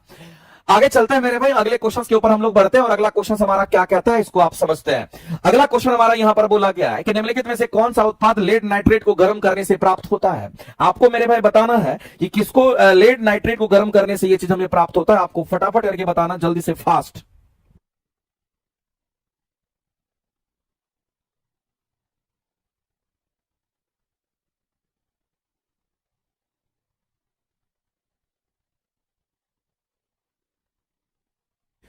अगर हम लोग लेड नाइट्रेट की अगर हम बात करते हैं, तो आपको ध्यान रखना है कि PbNO3 की बात करते हैं, इसको हम लोग लेड नाइट्रेट कहते हैं। ये हमारा लेड नाइट्रेट होता है। जब इसको गर्म करते हैं तो मेरे भाई लेड ऑक्साइड्स हमारा अलग हो जाता है, और यहां पर कहते हैं कि नाइट्रोजन डाइऑक्साइड्स की बात करते हैं, ये हमें प्राप्त होता है। और साथ ही साथ हमें क्या प्राप्त होता है, यहाँ पर ऑक्सीजन गैस भी प्राप्त होता है। अगर बैलेंस करना होगा तो इसमें 2 से आप मल्टीप्लाई कर दीजिए यहां से, और यहां पे आप 4 से मल्टीप्लाई कर दीजिए, और फाइनली यहां पर आप 2 से मल्टीप्लाई कर दीजिए। ये फाइनली आपका पूरी तरीके से बैलेंस हो जाएगा। तो जब लेड नाइट्रेट को गर्म करते हैं तो हमें क्या प्राप्त होता है, तो गर्म करने पर मेरे भाई हमें ये 3 चीज प्राप्त होता है, जिसमें लेड के ऑक्साइड शामिल है, उसके बाद नाइट्रोजन डाइऑक्साइड शामिल है, उसके बाद हमारा ऑक्सीजन यहां पर शामिल है। ये 3 चीज हमें प्राप्त होता है। तो आपसे क्वेश्चन पूछा गया, और ये आपको पता है ये एनसीईआरटी का डायरेक्ट क्वेश्चन है, एनसीईआरटी का डायरेक्ट रिएक्शन है, इस बात को ध्यान रखना। ये एनसीईआरटी का ये डायरेक्ट मेरे भाई एनसीईआरटी में ये डायरेक्ट रिलेशन दे रखा है, और ये एक बार नहीं कई बार एग्जाम में पूछा गया क्या इससे प्राप्त होता है। तो याद रखना, लेड ऑक्साइड होगा, नाइट्रोजन डाइऑक्साइड होगा, और ऑक्सीजन हमें प्राप्त होता है। तो लेड नाइट्रेट को जब भी आप गर्म करेंगे क्या प्राप्त होगा, तो नाइट्रोजन डाइऑक्साइड प्राप्त होगा और ऑक्सीजन प्राप्त होगा। इस बात को ध्यान रखना है, ये हमारा सही है। तो मेरे भाई इस क्वेश्चन का अगर आंसर करेंगे तो ऑप्शन नंबर हमारा डी करेक्ट हो जाएगा। और साथ ही साथ लेड ऑक्साइड्स भी हमारा यहां पर प्राप्त होता है, इसको आप ध्यान में रख लेंगे। जैसा कि आपको केमिकल रिएक्शन तो वैसे दे भी रखा है, यहां पर अगर केमिकल रिएक्शन को अगर आप देखिएगा तो जो केमिकल रिएक्शन हमने यहां पर लिखा है वही केमिकल रिएक्शन आपको यहां पर दे भी रखा है, इसलिए इसको लिखने की जरूरत भी नहीं है। आप सीधा कह सकते हो मेरे भाई यहां पर देख करके कि लेड नाइट्रेट हमारा जो कि व्हाइट पाउडर के रूप में होता है। इसके कलर कैसे होते हैं, तो इस कलर को भी याद रखिएगा, और इसको हम यहां पर यहां पर डार्क कर देते हैं ताकि आपको ये ध्यान रहना चाहिए। लेड नाइट्रेट हमारा किस रूप में होता है? तो व्हाइट पाउडर के रूप में होता है। आप इसको क्या कर रहे हैं? तो आप इसको यहां पर गर्म कर रहे हैं, यानी कि हीट कर रहे हैं, और जब आप इसको हीट करेंगे तो लेड ऑक्साइड मिलेगा, उसका कलर येलो होगा, और इसी से नाइट्रोजन डाइऑक्साइड हमें मिलेगा, जिसको हम लोग रेडिश ब्राउन गैस के नाम से भी जानते हैं, और हमें प्राप्त होगा ऑक्सीजन गैस। तो मेरे भाई ये तीनों प्रोडक्ट हमें मिलते हैं जब इसको गर्म करते हैं। आपको ध्यान रखना है, कुछ केमिकल रिएक्शन आपको थोड़ा सा ध्यान में रखना पड़ेगा। आगे चलते हैं, अगला क्वेश्चन हमारा दे रखा है। ये भी क्वेश्चन आप देख लीजिए, स्टेट में आपका क्वेश्चन पूछा गया है, और बोला कि निम्नलिखित में से कौन सा धोबिया सोडा होता है? धोबिया सोडा का सूत्र पूछा गया है। बताइए मेरे भाई, धोबन सोडा का सूत्र आपने नहीं पढ़ा है क्या? अगर हम धोबन सोडा की अगर हम बात करते हैं तो आपको ध्यान रखना है कि जो धोबन सोडा होता है इसी को हम लोग वॉशिंग सोडा कहते हैं। धोबन सोडा को क्या कहते हैं? इसी को हम लोग यहां पर वॉशिंग सोडा कहते हैं। और धोबन सोडा का केमिकल फॉर्मूला क्या होता है? Na2CO3 हमारा होगा, और पानी के इसमें 10-10 मॉलिक्यूल्स होते हैं, इसलिए इसको 10H2 हम लोग कहते हैं। इस बात को आप ध्यान रखेंगे। तो मेरे भाई धोबन सोडा की अगर बात करते हैं उसका केमिकल फार्मूला आपको याद रहना चाहिए, लेकिन इसके उपयोग भी आपको याद रहना चाहिए, क्योंकि एग्जाम में कई बार इसके उपयोग पर भी क्वेश्चंस पूछा गया है, उसको भी आप थोड़ा सा ध्यान में रखेंगे। इस धोबन सोडा के उपयोग पर भी क्वेश्चंस आपका कई बार पूछा गया, तो उसको भी आप ध्यान में रखेंगे। जैसे अगर हम वॉशिंग सोडा की बात करते हैं, केमिकल फार्मूला पता चल गया, बहुत बार केमिकल फार्मूला भी पूछ लेता है, इसलिए आप ध्यान रखेंगे कि कहां पर 10H2 है, तो वही हमारा करेक्ट हो जाएगा, और आंसर करेंगे ऑप्शन नंबर बी। लेकिन आप एक बात जान लीजिए, अगर आपको वॉशिंग सोडा का यूज अगर पता रखना है, तो कम से कम इसमें जितना पॉइंट लिखा हुआ उसको तो आप घोल के पी जाइएगा, क्योंकि आपको कई बार ये क्वेश्चन पूछता है। अगर आपसे वॉशिंग सोडा का अगर यूज पूछ लेता है, यानी उसके जो उपयोग है, अगर ये आपसे जानना चाहता है, अगर उपयोग आपसे जानना चाहता है, तो वो आपको पता होना चाहिए। अगर वॉशिंग सोडा के अगर यूज की अगर हम बात करते हैं, तो मेरे भाई ये आपको पता होना चाहिए, क्योंकि कई बार ये क्वेश्चन जो है आपको पूछा जाता है। सबसे पहला चीज तो हम लोग को ये समझना चाहिए, इस धोबन सोडा का इस्तेमाल कहां पे करते हैं? तो याद रखना मेरे भाई, धोबन सोडा का इस्तेमाल हम लोग कहां पे करते हैं? पानी की अस्थायी कठोरता को दूर करने के लिए करते हैं। सबसे पहला चीज तो आपको ये याद रखना चाहिए मेरे भाई, ये लाइन बहुत इंपॉर्टेंट लाइन लिखा हुआ है, जो कि आपको चौथे नंबर पर लिखा हुआ है। ये परमानेंट हार्डनेस को खत्म करता है, तो आपको ध्यान रखना इसका काम क्या है? तो कहेंगे ये परमानेंट हार्डनेस को रिमूव करता है, ये टेम्परेरी नहीं, ये परमानेंट हार्डनेस को खत्म करता है। यानी आप सीधा कह सकते हैं अस्थायी कठोरता को खत्म करता है। किसकी अस्थायी कठोरता? तो पानी की अस्थायी कठोरता को खत्म करने के लिए हम किसका इस्तेमाल करते हैं? तो हम यहां पर सीधा कहेंगे, हम यहां पर वॉशिंग सोडा, जिसको हम लोग यहां पर कहते हैं सोडियम कार्बोनेट के नाम से जानते हैं। दूसरी बात मेरे भाई ये भी जानना है, इसका इस्तेमाल हम लोग क्लीनिंग पर्पस के लिए भी यूज करते हैं, और ये सोडियम कार्बोनेट का इस्तेमाल हम लोग क्लीनिंग पर्पस के लिए भी करते हैं। ये भी बात आपको ध्यान रखना है, थोड़ा सा मेरे भाई इस चीज को समझना है। आगे अगर हम बात करते हैं इसका इस्तेमाल और भी हम कहां पे करेंगे, तो इसका इस्तेमाल हम लोग कहां पे करते हैं? बोरेक्स में यूज करते हैं। It is used in the manufacturing of sodium compound such as borax. मेरे भाई बोरेक्स जो हमारा होता है उसमें भी सोडियम वॉशिंग सोडा का इस्तेमाल किया जाता है, जिसको सोडियम कार्बोनेट कहते हैं। इस बात को आप ध्यान रखेंगे, बोरेक्स में भी, बोरेक्स बनाने में भी यूज करते हैं। साथ ही साथ इसका इस्तेमाल और कहां पे करेंगे? तो सोडियम कार्बोनेट जो वॉशिंग सोडा होता है, इसका इस्तेमाल हम लोग साबुन बनाने में भी करते हैं, ग्लास बनाने में भी करते हैं, और जो पेपर इंडस्ट्री होता है उसमें भी इसका इस्तेमाल करते हैं। तो कहीं ना कहीं मेरे भाई इतने तरह का क्वेश्चन आपका ये है, और सभी पॉइंट्स को आपको ध्यान रखना पड़ेगा। तो आप अगर इस चीज को अगर देखना चाहते हैं, तो आपको मेरे भाई फटाफट करके ये चीज रिवाइज कर लेना होगा। सर इसका इस्तेमाल कहां पे करेंगे? जो वॉशिंग सोडा होगा, सबसे पहले तो आपको पेपर इंडस्ट्री में यूज करना होता है, साबुन जो हम लोग लगाते हैं उसमें यूज होता है, ग्लास मैन्युफैक्चरिंग में यूज होता है, हम लोग बोरेक्स बनाने में करते हैं। Na2B4O7 जो हमारा होता है, बोरेक्स का केमिकल फार्मूला होता है Na2B4O7 हमारा होता है। और सोडियम कार्बोनेट का यूज हम कहां करते हैं? क्लीनिंग पर्पस के लिए करते हैं। और इसका इस्तेमाल कहां पे करते हैं? रिमूविंग, हमारा परमानेंट हार्डनेस को खत्म करता है पानी का। तो मेरे भाई इसके यूज है, 4-5 प्रकार का यूज है, जो कि आपके एग्जाम में डायरेक्ट आ जाता है। तो मेरे भाई आपको यूज भी याद रखना है, केमिकल फार्मूला भी याद रखना है। किसकी बात कर रहे हैं? हम वॉशिंग सोडा की बात कर रहे हैं, ना कि हम बेकिंग सोडा की बात कर रहे हैं। इस बात को याद रखिएगा। तो इस क्वेश्चन की वजह से केमिकल फार्मूला हमारा ऑप्शन नंबर बी होगा, लेकिन ये सब आपके एग्जाम का क्वेश्चन है। सोडियम धोबन सोडा का इस्तेमाल कहां पे करते हैं? तो मेरे भाई बोरेक्स बनाने में करते हैं। कहां पे करते हैं? तो आप इसको शॉर्ट में अपने से भी लिख सकते हैं, बोरेक्स बनाने में करते हैं। दूसरी बात, इसका इस्तेमाल कहां करते हैं? तो कहेंगे पानी की अस्थायी कठोरता को दूर करने के लिए करते हैं। फटाफट करके लिखेंगे, पानी की अस्थायी कठोरता को दूर करने के लिए लिखते हैं। पानी के जो अस्थायी कठोरता होती है, पानी की अस्थायी कठोरता को दूर करने के लिए इसका इस्तेमाल करते हैं। इस बात को आप ध्यान रखें, इसको दूर करने के लिए इस्तेमाल करते हैं। साथ ही साथ अगर हम बात करेंगे तो इसको क्लीनिंग पर्पस के लिए भी इस्तेमाल करता है। ये कैसा इस्तेमाल होता है? हमारा यहाँ पर ये क्लीनिंग एजेंट के रूप में काम करता है, और क्लीनिंग पर्पस के लिए हम किसका इस्तेमाल कर लेते हैं? तो कहेंगे इसका इस्तेमाल कर लेते हैं। ये बात आपको ध्यान रखना है। साथ ही साथ मेरे पास ध्यान रखना है, इसका इस्तेमाल हम लोग कहां पे? तो साबुन वगैरह बनाने में भी इसका इस्तेमाल करते हैं। ये बात आपको ध्यान रखना है। अगर आपको साबुन बनाना है तो वहां भी आप इस्तेमाल कर सकते हैं। साथ ही साथ मेरे भाई इसका इस्तेमाल पेपर इंडस्ट्री में भी किया जाता है। इस बात को ध्यान रखना कि जो पेपर इंडस्ट्री होता है वहां पर भी इसका इस्तेमाल किया जाता है। इसके अलावा अगर आप देखना चाहते हैं जो ग्लास वगैरह की मैन्युफैक्चरिंग होती है, तो वहां भी इसका इस्तेमाल करते हैं। तो कुल मिलाकर के आप देख लीजिए, ये सब इसके क्वेश्चंस हैं केमिकल फार्मूला से लेकर के हर चीज पूछता है। आप ये मत सोचना कि एसटीटी में पूछा तो आपसे नहीं पूछेगा, बहुत बार बीपीएससी जो है एसटीटी के क्वेश्चंस को भी डायरेक्ट पूछ लेता है, इसलिए आप तैयार रहिएगा। आगे चलते हैं, अगला क्वेश्चन हम लोग देखते हैं। नेक्स्ट क्वेश्चन हमारे सामने में दे रखा है और हम लोगों से ये बात बोला है कि बताइए कैसा रिएक्शन हमारा है, क्या इसको विस्थापन अभिक्रिया कहेंगे, क्या इसको द्विविस्थापन अभिक्रिया कहेंगे, क्या इसको संयोजन अभिक्रिया कहेंगे, क्या इसको अपघटन अभिक्रिया कहेंगे, क्या कहेंगे, आप लोगों को बताना। कितना इजी क्वेश्चन है मेरे भाई, आप सोच नहीं सकते हैं। हमने आपको बोला कि जब कभी भी रिएक्शन को आप देखते हैं, और संयोजन अभिक्रिया इसलिए नहीं होगा, संयोजन अभिक्रिया में क्या होता है, एक ही उत्पाद बनता है, सिंगल हमारा प्रोडक्ट बनता है, उसमें दो या दो से एक या एक से अधिक, एक तो बनेगा लेकिन एक से अधिक हमारे प्रोडक्ट नहीं बनते हैं। तो इसमें तो हमारे दो दो प्रोडक्ट बने हुए हैं, इसका मतलब मेरे भाई संयोजन अभिक्रिया तो ये होगा नहीं। सबसे पहले आप इसी बात को आप काट दोगे। दूसरी बात मेरे भाई, अभी तक हम लोग कहेंगे डबल डिस्प्लेसमेंट पर आते हैं। अगर डबल डिस्प्लेसमेंट पर अगर हम लोग देखेंगे तो आयरन पर तो हम कहेंगे प्लस हो गया, लेकिन ऑक्सीजन पर माइनस हो जाएगा। यहां एल्युमिनियम है तो प्लस होगा, लेकिन मेरे भाई हम सभी लोग जानते हैं कि आयंस का दो बार आयन आदान प्रदान होता है। तो यहां तो चलो ठीक है, लेकिन यहां पर एक ही प्लस हमारा है, माइनस वाला तो है ही नहीं, तो हम कहेंगे यहां पर हमारा डबल डिस्प्लेसमेंट रिएक्शन पॉसिबल नहीं होगा। हाँ, इसमें क्या पॉसिबल है, तो कहेंगे एल्युमिनियम है ये ज्यादा हमारा रिएक्टिव होगा और आयरन को क्या करेगा, तो बेचारे को बाहर कर देगा, बेचारा आयरन बाहर हो जाएगा और एल्युमिनियम ऑक्सीजन के साथ प्रतिक्रिया करके एल्युमिनियम के ऑक्साइड्स बनाएगा। एक बात मेरे भाई आप जान लीजिए, ये रिएक्शन हम लोगों को डबल डिस्प्लेसमेंट तो नहीं दे रहा है, लेकिन ये रिएक्शन हमारा क्या दे रहा है मेरे भाई, तो हम कहेंगे यहां पर ये रिएक्शन हम लोगों को सिंगल डिस्प्लेसमेंट की हम बात करते हैं, वो हम लोगों को कहीं ना कहीं ये रिएक्शन हमें दे रहा है। ये सिंगल डिस्प्लेसमेंट की अगर हम बात करेंगे तो वो हमारा हो सकता है, यह एक विस्थापन अभिक्रिया हमारा हो सकता है। और अगर ये एक विस्थापन अभिक्रिया हमारा होगा तो ऑप्शन नंबर हमारा आंसर कौन सा करेंगे। क्वेश्चन नंबर कितना है, एक मिनट मिला लेते हैं। 35 नंबर क्वेश्चंस की अगर बात करते हैं तो ऑप्शन नंबर डी में विस्थापन अभिक्रिया को क्या किया है, टैपिस्ट जो उड़ा दिया है। इसलिए मेरे भाई मामला यहां पर गड़बड़ हो रहा है। अपघटन अभिक्रिया, द्विविस्थापन, विस्थापन अभिक्रिया यहां पर ऑप्शन में था और टैपिस्ट क्या किया, अपने मन से इसको उड़ा दिया। यहां पर आपको ध्यान रखना है कि इसमें ऑप्शन डी में जो क्वेश्चन लिखा हुआ है, इसके ऑप्शंस क्या लिखा हुआ है, लिखे हुए हैं, इसमें विस्थापन अभिक्रिया लिखा हुआ है। इसमें मेरे भाई ऑप्शन डी में जो है विस्थापन अभिक्रिया आपका दे रखा है। यहां पर अगर देखेंगे तो आपको विस्थापन अभिक्रिया दे रखा है, इस बात को आप ध्यान रखेंगे।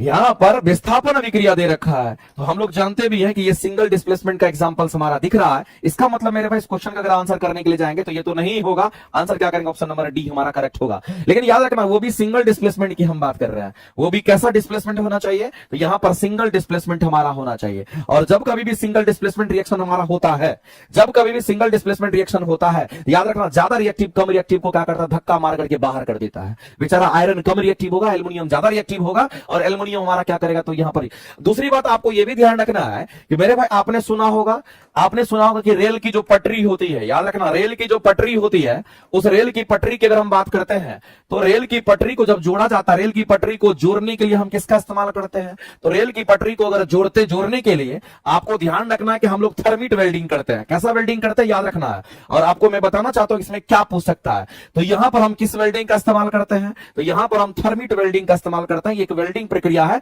जिसका जैसे गैस वेल्डिंग है वैसे थर्मिट वेल्डिंग होता है। इस थर्मिट वेल्डिंग में थर्मिट मिक्सचर जो यूज करते हैं, इस थर्मिट वेल्डिंग में मेरे भाई जो थर्मिट मिक्सचर यूज करते हैं, हम उसके बारे में आपसे बात करना चाह रहे थे। तो इस थर्मिट वेल्डिंग में जो थर्मिट मिक्सचर यूज होता है, वही थर्मिट मिक्सचर में अगर हम लोग देखेंगे तो हमारा एल्युमिनियम होता है और एल्युमिनियम के साथ साथ इसमें आयरन के ऑक्साइड्स होते हैं। इस आयरन के ऑक्साइड्स को हम लोग क्या, इसमें हमारा क्या होगा, कहेंगे यहां पर एल्युमिनियम होता है, इस बात को ध्यान रखेंगे। इसमें थर्मिट मिक्सचर में हम कहते हैं एल्युमिनियम होगा और साथ में हमारा आयरन ऑक्साइड्स हमारा इस्तेमाल होता है, इस बात को आप ध्यान रखेंगे। अब ये दोनों को क्या करते हैं, आपस में मिला करके गर्म करके जब पिघलाते हैं तो लोहा अलग हो जाएगा, एल्युमिनियम ऑक्साइड्स ऊपर, चूंकि हल्का होता है तो एल्युमिनियम के जो ऑक्साइड्स बनेंगे ये हल्का ऊपर रह जाएगा और आयरन जाकर के उस गैप में जहां जोड़ना था उसमें बढ़ जाता है और प्योर आयरन जाकर के वहां पर भर जाता है और वेल्डिंग हो जाता है।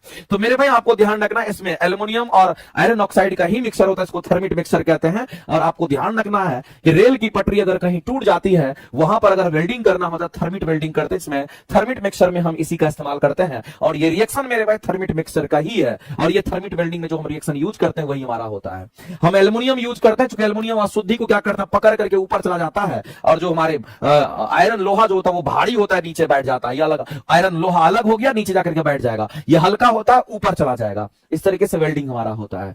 लेकिन ये सिंगल डिस्प्लेसमेंट रिएक्शन का हमारा एग्जांपल्स है, जैसा कि आपको दिख रहा है। आगे चलते हैं मेरे भाई, आप देख लीजिए, ये बिहार एसटीटी में क्वेश्चन पूछा है और याद कीजिए कि आपके एग्जाम 9-10 टीआरई में भी ये क्वेश्चन पूछा है, ये क्वेश्चन टीआरई में भी पूछा है। और आप देख लीजिए बिहार एसटीटी देख लीजिए, डेट भी देख लीजिए, फर्स्ट शिफ्ट में पूछा गया है। तो एसटीटी के क्वेश्चंस भी मेरे भाई यहां पर हमारे क्या होते हैं, यूज होते हैं। तो लोहे को जंग से अगर बचाना है तो आप क्या कर सकते हैं, पेंटिंग कर दीजिए, लोहा में जंग नहीं लगेगा। आप गैल्वेनाइजेशन कर दीजिए, जिंक का लेप लगा दीजिए, आप उसके ऊपर ग्रीस वगैरह लगा दीजिए, जंग नहीं लगेगा। इसका मतलब मेरे भाई उपयुक्त में से एक से अधिक लगाएंगे, ऑप्शन नंबर डी के साथ हम लोग जाएंगे। ये तीनों स्टेटमेंट सही है, बीपीएससी इसका गलत आंसर दी थी, इस बात को ध्यान रखना। आगे चलते हैं, अगला क्वेश्चन भी आपके सामने दे रखा है, लेकिन ये क्वेश्चन मेरे भाई, इस क्वेश्चन के आंसर्स आपको करके बताने हैं। देखते हैं कितने लोग आंसर करके बताते हैं, जल्दी से फास्ट बताइए। कहता है अगर कोई एक्स ऑक्सीजन से क्रिया करके एक्स का ऑक्साइड बनाता है तो लाल लिटमस पत्र को नीला कर देता है। चलो एक चीज हमारे पास यहां पर हम लोगों को मिला कि लाल लिटमस पेपर को क्या करता है, तो ये नीला कर देता है। किसको नीला कर देता है, तो लाल लिटमस पेपर को ये नीला कर देता है। ये आपको ध्यान रखना है मेरे भाई, शॉर्टकट याद कीजिए, मैंने आपको बताया था, एक तो हमारा ABR होता है और दूसरा हमारा क्या होता है, यहां पर हम लोग जानते हैं कि BRB होता है। अब इसमें लिटमस पेपर को अगर देखिएगा तो ये सब हमारे लिटमस पेपर है, ये हमारा क्या कहेंगे यहां पर लिटमस पेपर हमारा होता है। और हम सभी लोग जानते हैं कि लिटमस पेपर का जो रंग हमारा होगा या तो ब्लू होगा नहीं तो रेड होता है। और A का मतलब हम कहेंगे एसिड का सॉल्यूशन हमारे पास है, और B का मतलब हमारे पास बेस का सॉल्यूशन, इसको क्षार कहते हैं। तो मेरे भाई ये लिटमस पेपर होता है। और अगर लिटमस पेपर हमारा कौन, तो कहेंगे लाल लिटमस पेपर की हम बात करते हैं, तो लाल लिटमस पेपर हमारा यहां है और वह नीला हो जाता है। तो लाल लिटमस पेपर यहां है लाल वाला, और ये नीला हो जाता है। अगर ये नीला होगा इसका मतलब हम कहेंगे बेस सॉल्यूशन की बात करेंगे। हम किसकी बात करेंगे, बेस की बात करेंगे। वैसा रिएक्शन जो एक्स के ऑक्साइड होंगे वो हमारे क्या होंगे, बेसिक नेचर के होंगे। अब मेरे भाई हम लोग जानते हैं कि वो चीज तो हमें क्लियर हो गया, और हम सभी लोग जानते हैं ये बात कि धातु के जो ऑक्साइड्स होते हैं वो क्या होते हैं, आप ही बता दीजिए। धातु के जो ऑक्साइड्स होते हैं वो कैसे होते हैं, कहेंगे बेसिक नेचर का, यानी कि क्षारीय होता है। और अधातु के ऑक्साइड्स कैसे हो, देखो इसी का यहां पर एप्लीकेशन यूज हुआ है। अधातु के जो ऑक्साइड्स होंगे वो कैसे होंगे, तो जो अधातु के ऑक्साइड्स होते हैं ये हमारे अम्लीय होते हैं, ये बात आपको ध्यान रखना है। तो अधातु के ऑक्साइड्स अम्लीय होते हैं और मेरे भाई धातु के ऑक्साइड क्षारीय होते हैं। हमको क्या चाहिए, हमको क्षार चाहिए। हमको क्या चाहिए मेरे भाई, तो हमको क्षारीय माध्यम चाहिए, हमको यहां पर क्षार चाहिए। इस बात को आप ध्यान रखना, क्योंकि क्वेश्चन में बोला है कि लाल लिटमस पेपर हमारा नीला हो जाता है, इसका मतलब कहीं ना कहीं क्षार की बात करेंगे। और अगर क्षार की बात करेंगे तो धातु के ऑक्साइड ही क्षारीय होते हैं। इसका मतलब एक्स की अगर बात करते हैं तो मेरे भाई एक्स अगर ऑक्सीजन के साथ रिएक्शन करेगा तो ये एक्स कहीं ना कहीं हमारा क्या होना चाहिए, तो धातु होना चाहिए। ये एक्स क्या होना चाहिए, कहेंगे एक्स हमारा कहीं ना कहीं यहां पर धातु होना चाहिए। तभी तो धातु जब ऑक्सीजन के साथ प्रतिक्रिया करेगा तो धातु के ऑक्साइड्स बनेंगे, और धातु के ऑक्साइड्स कैसी प्रकृति के होंगे, तो क्षारीय प्रकृति के होंगे, और हमको क्षार ही मैच करना था। तो ये कहीं ना कहीं बता दिया कि हमको एक क्षारीय सॉल्यूशन चाहिए। तो मेरे भाई जो रिएक्शन हमारा होगा वो धातु के ऑक्साइड ही क्षारीय हो सकते हैं। इसका मतलब है अगर कोई धातु ऑक्सीजन के साथ प्रतिक्रिया करेगा तो वो धातु का ऑक्साइड बनेगा, और जब धातु का ऑक्साइड बनेगा इसका मतलब है मेरे भाई इसमें से कौन सा आंसर हमारे हो जाएंगे, तो हम लोग सीधा कहेंगे एक्स की जगह पर वो धातु नहीं होगा, ना तो प्लास्टिक होगा, क्या होगा, कहेंगे यहां पर धातु होगा। और इस क्वेश्चन का आंसर करेंगे ऑप्शन नंबर बी, आपका राइट हो जाएगा। ऑप्शन नंबर बी आपका राइट हो जाएगा। नियुक्ति बैच कल से होगा कि नहीं गुरुजी, बिल्कुल कल से देखिए, कोशिश की है कि कल से आपका क्लास हो, इसमें कोई दिक्कत नहीं है। लेकिन जितने लोग लाइव देख रहे हैं सभी लोग मेरे भाई कम से कम सेशन को एक बार लाइक भी कर दीजिए। आप लोग लाइव आते हैं और सेशन को लाइक नहीं करते हैं। चलिए आगे चलते हैं और अगला क्वेश्चन हम लोग देखते हैं। अगला क्वेश्चन मेरे भाई ये भी आपका बीपीएससी क्वेश्चन, बीपीएससी हमेशा रिपीट करते रहती है ऐसे क्वेश्चन को, और आपसे अम्लराज के बारे में बोला गया है। बताइए अम्लराज किसको कहते हैं, आप सभी लोग जानते होंगे, कई बार हम आपको बता भी चुके हैं। अम्लराज कहने का मतलब हम यहाँ पर एक्वा रिजिया की बात करते हैं। तो जब कभी भी हम एक्वा रिजिया की बात करते हैं एक प्रकार सॉल्यूशन होता है, ये बात आपको ध्यान रखना है। ये क्या है, तो मेरे भाई एक प्रकार का हमारा यहाँ पर एक प्रकार का यहाँ पर ये मिश्रण होता है। लेकिन एक प्रकार का मिश्रण तो होता है, लेकिन ये किसका किसका मिश्रण होगा, तो याद रखना इसमें सांद्र HCl का हमारा 3 भाग होता है। सांद्र HCl के कितने भाग होंगे, तो कहेंगे इसमें सांद्र HCl के 3 भाग, और हमारा क्या होगा, कहेंगे यहाँ पर ध्यान रखना कि सांद्र HNO3 की अगर हम बात करते हैं तो सांद्र HNO3 के यहाँ पर 1 भाग का ये मिश्रण होता है,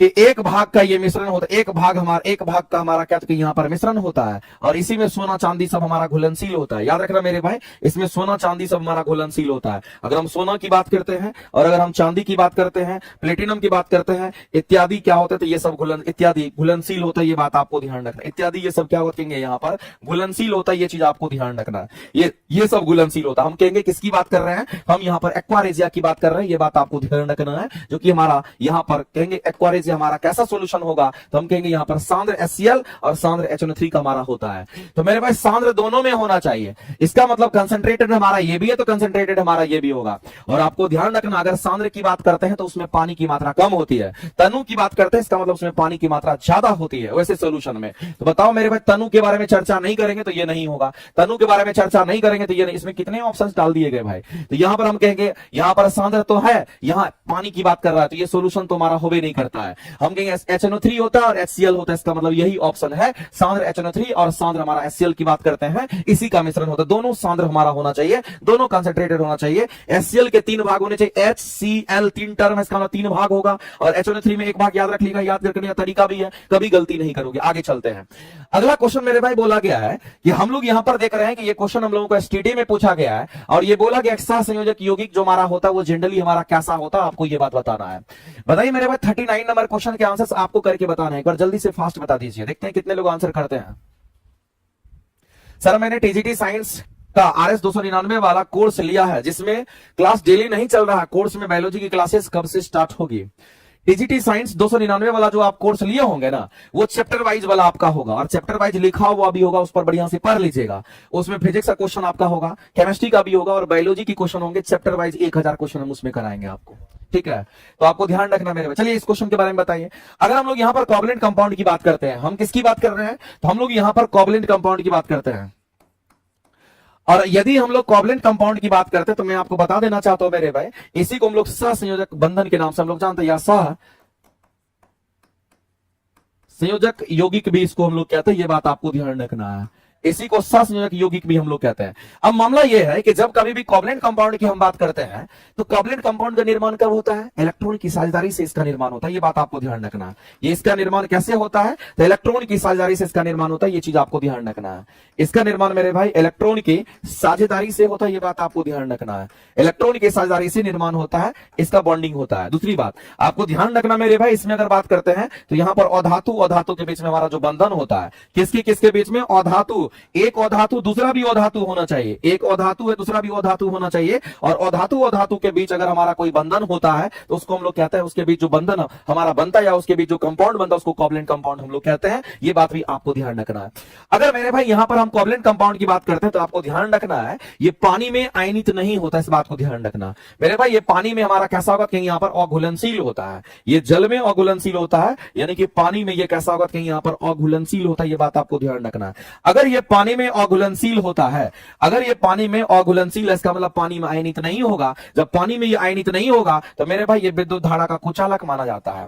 ये किसका कुचालक होगा, कहेंगे ये हमारा विद्युत धारा का यहाँ पर कुचालक माना जाता है, क्योंकि हम लोग को पता है मेरे भाई कि अगर वो हमारा पानी में आयनित होता, आयन में टूट जाता, तो आयन से कारण पानी के अंदर हमारा सोल्यूशन में विद्युत धारा का प्रवाह हो जाता है, तो वैसा हमारा इसमें नहीं होता, इस बात को ध्यान रखेंगे। दूसरी बात अगर हम बात करते हैं इसका मेल्टिंग पॉइंट, बॉइलिंग पॉइंट भी हमारा क्या होता है, निम्न होता है। इसके मेल्टिंग पॉइंट की बात करते हैं या बॉइलिंग पॉइंट की बात करते हैं तो ये भी इसका निम्न होता है, कम होता है, ध्यान रखेंगे। और थोड़ा मेरे भाई ये हमारा आयनिक बंधन की तुलना में इसका थोड़ा हम कहते हैं कि वीक बॉन्ड हमारा बनाता है। तो चलिए इस क्वेश्चन के आंसर्स पहले हम लोग कर लेते हैं और फिर हम लोग दूसरे कंटेंट पर हम लोग चलेंगे और चीज को हम लोग सीखने का यहां पर कोशिश करेंगे। तो बताइए इस क्वेश्चन का अगर आंसर करेंगे तो ऑप्शन नंबर हमारा कैसा होगा, तो ये पानी में कैसा होगा मेरे भाई, क्योंकि ये पानी में सहसंयोजक यौगिक की हम बात करते हैं तो ये पानी में हमारा कैसा होगा, क्योंकि यहां पर अघुलनशील होगा, और ऑप्शन नंबर हमारा बी कहीं ना कहीं यहां पर करेक्ट हो जाएगा। ऑप्शन नंबर हमारा सॉरी बी नहीं, ऑप्शन नंबर हमारा बी नीचे हो गया, ए यहां दे दिया, सी यहां दे दिया, बी यहां दे दिया, उल्टा पुल्टा कर देता है। ये टाइपिस्ट को थोड़ा लगता है कहीं कहीं पर नशा में रहता है, ए के बाद बी, बी के बाद सी होना चाहिए, ए के बाद बी, तो बी हमारा यहां होगा, तो इसको हम लोग चेक आउट करेंगे, ध्यान रखिएगा। तो ऑर्डरिंग वगैरह पर थोड़ा सा ध्यान रखने की जरूरत है। आगे चलते हैं, एक बात ध्यान रखना मेरे भाई, कोवलेंट कंपाउंड की बात करते हैं। एक हमारा होता है जिसको इलेक्ट्रोकोवलेंट कंपाउंड कहते हैं, इस बात को ध्यान रखना, बहुत काम का चीज है और क्वेश्चन कई बार आता है और आपको फंसा के लेके जाएगा। इलेक्ट्रोकोवलेंट कंपाउंड की, इलेक्ट्रोकोवलेंट अगर कंपाउंड की अगर हम बात करते हैं तो मेरे भाई इलेक्ट्रोकोवलेंट कंपाउंड किसको कहते हैं, तो याद रखना आयनिक कंपाउंड को ही कहते हैं। किसको कहते हैं, तो आयनिक कंपाउंड को कहते हैं, इस बात को याद रखना।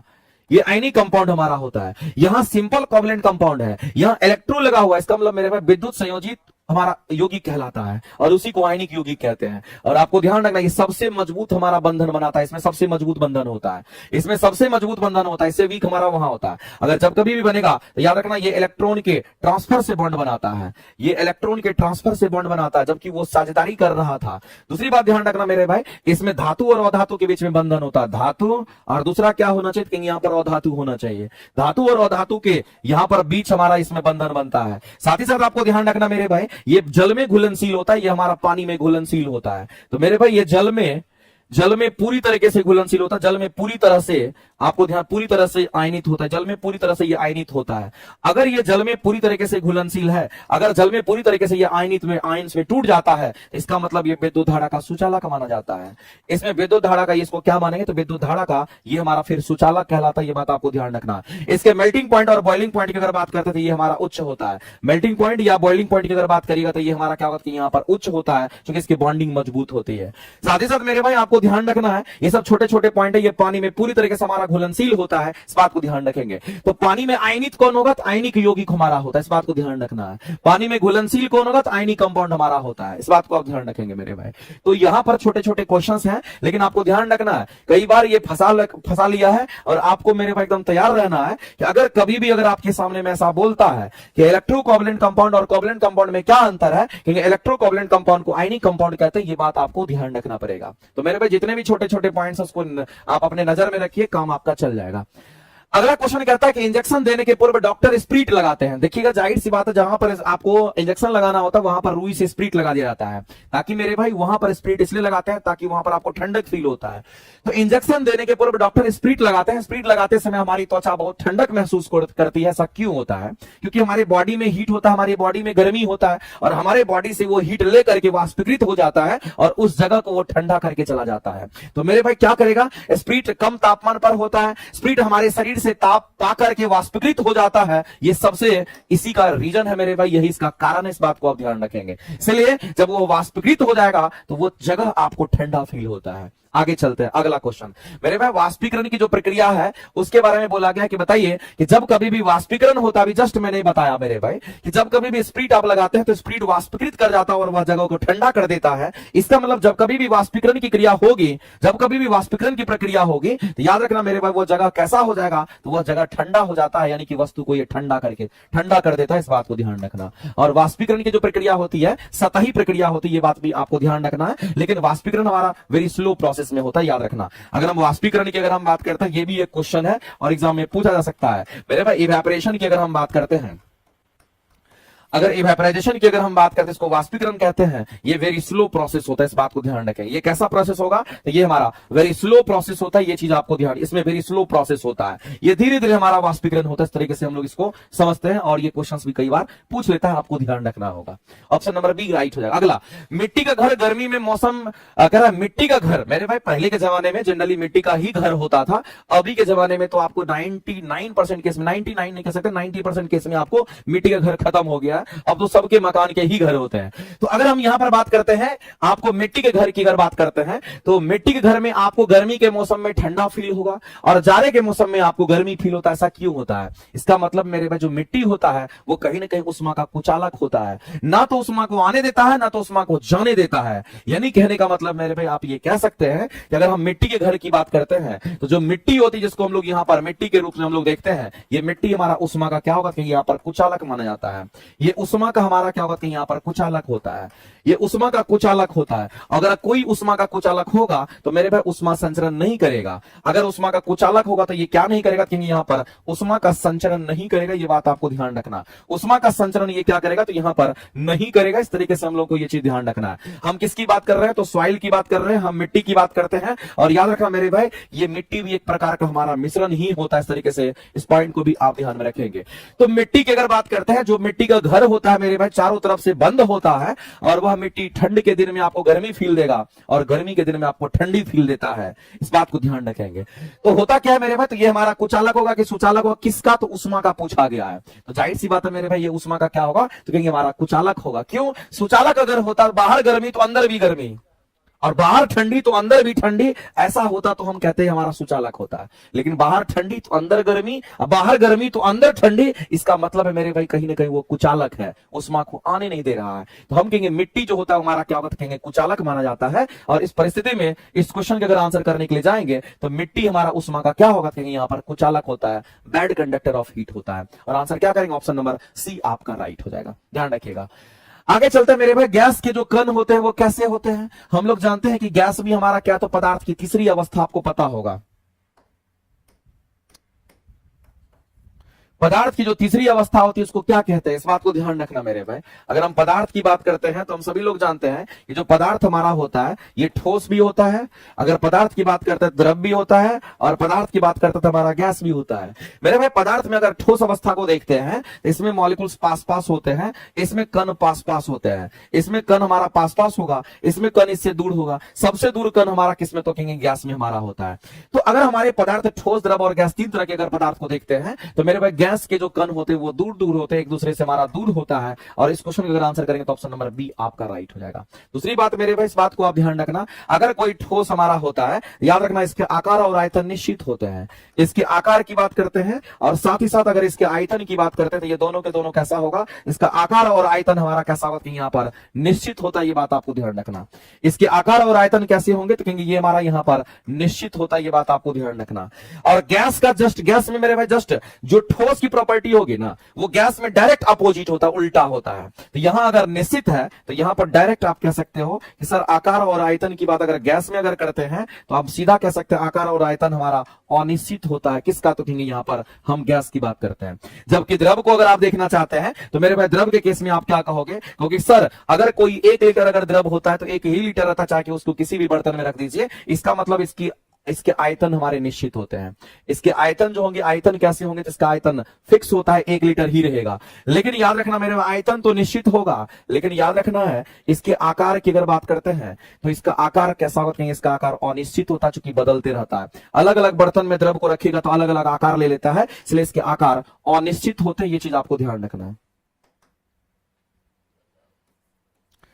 इसके आकार कैसे होंगे, तो अनिश्चित होते, ये बात आपको ध्यान रखना है। तो मेरे भाई पदार्थ की कम से कम 3 अवस्था, वैसे पदार्थ की चौथी अवस्था जिसको प्लाज्मा कहते हैं, जो बहुत अधिक तापमान पर मिलता है, और पदार्थ की 5वीं अवस्था जो ब्रह्मांड के सबसे कम तापमान पर मिलता है। ब्रह्मांड का सबसे न्यूनतम तापमान 0 केल्विन, जिसको -273.15 डिग्री सेल्सियस कहते हैं, उससे नीचे कभी तापमान नहीं हो सकता है। इस बात को ध्यान रखना।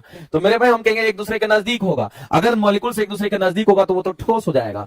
आकार कह रहा है कि यहां पर बदलता रहता है। हम गैस की अगर बात करते हैं मेरे भाई, तो गैस के जो आकार होते हैं वो अनिश्चित होते हैं, इसका मतलब ये आकार बदलते रहते हैं, इसका मतलब ये भी हमारा सही है। तो मेरे भाई एक दूसरे से हमारा दूर रहेगा और आकार उसका कैसा होगा, कहेंगे बदलता रहेगा। और इस क्वेश्चन का अगर आंसर करेंगे तो ऑप्शन नंबर दोनों हमारा यहां पर सही नजर आ रहा है। इसका मतलब मेरे भाई आंसर क्या करेंगे, गैस के कण आकार बदलते रहते, नहीं, गैस के कण आकार नहीं बदलते हैं, गैस का आकार बदलता है। इस बात को ध्यान रखना, कण का आकार, कण तो हमारा वही रहता है। कण के बारे में एक्चुअली में पूछा गया, इसलिए इसको एलिमिनेट करेंगे। गैस के कण के बारे में आपसे पूछा गया मेरे, पार्टिकल्स तो हमारा वही रहता है, इस बात को ध्यान रखना। हाँ, गैस फैल जाता है वो अलग बात है, लेकिन ध्यान रखना मेरे में गैस के कण की बात करेंगे, कण जितना बड़ा होगा उतना ही बड़ा कण हमारा होता है। और अगर गैस की बात करते हैं उसमें कैसे मोशन होता है, याद रखना मेरे भाई कि गैस के अंदर जो मोशन होता है उसको यादृच्छिक गति कहते हैं। अगर कोई गैस की बात करता है, इस गैस में कैसी गति होती है, इसको कहना यादृच्छिक गति के नाम से हम लोग जानते हैं। कई बार ये भी क्वेश्चन पूछता है, इसको यादृच्छिक गति कहते हैं। यानी यादृच्छिक गति कहने का मतलब इसमें रैंडम मोशन होता है। इसमें कैसा मोशन होगा मेरे भाई, इसके अंदर हमारा, गैस के अंदर हमारा रैंडम मोशन होता है। यानी मॉलिक्यूल्स के बीच में जो हमारे बल लगते हैं वो काफी वीक होते हैं, आसानी से ये घूमते रहता है चारों तरफ हमारा। इस बात को ध्यान रखना, यादृच्छिक गति हमारा होता है।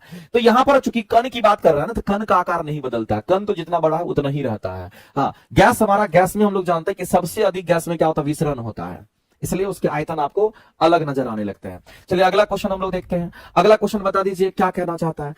1990 के दशक में वैज्ञानिक ने पदार्थ की कितनी अवस्था का खोज किया था। मेरे भाई 1990 की बात कर रहे हैं, यानी कि रिसेंट की बात कर रहे हैं। पदार्थ की कितनी अवस्था, 5 अवस्था। पदार्थ की कितनी अवस्था, तो आप सीधा कहोगे सर पदार्थ की 5 अवस्था होती है, और पदार्थ की 5 अवस्था में अगर देखिएगा तो ठोस आपको मिलेगा।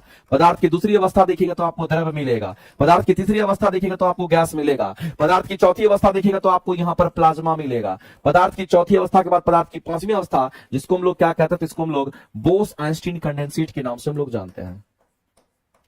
बोस-आइंस्टीन कंडेंसेट के नाम से हम लोग जानते हैं, ये चीज आपको ध्यान रखना है। तो बोस आइंस्टीन कंडेंसेट मेरे भाई कब मिलता है? तो ब्रह्मांड के सबसे न्यूनतम तापमान एट 0 केल्विन पर हमें मिलता है। एट 0 केल्विन कह दीजिए या फिर -273.15 डिग्री सेल्सियस कह दीजिए।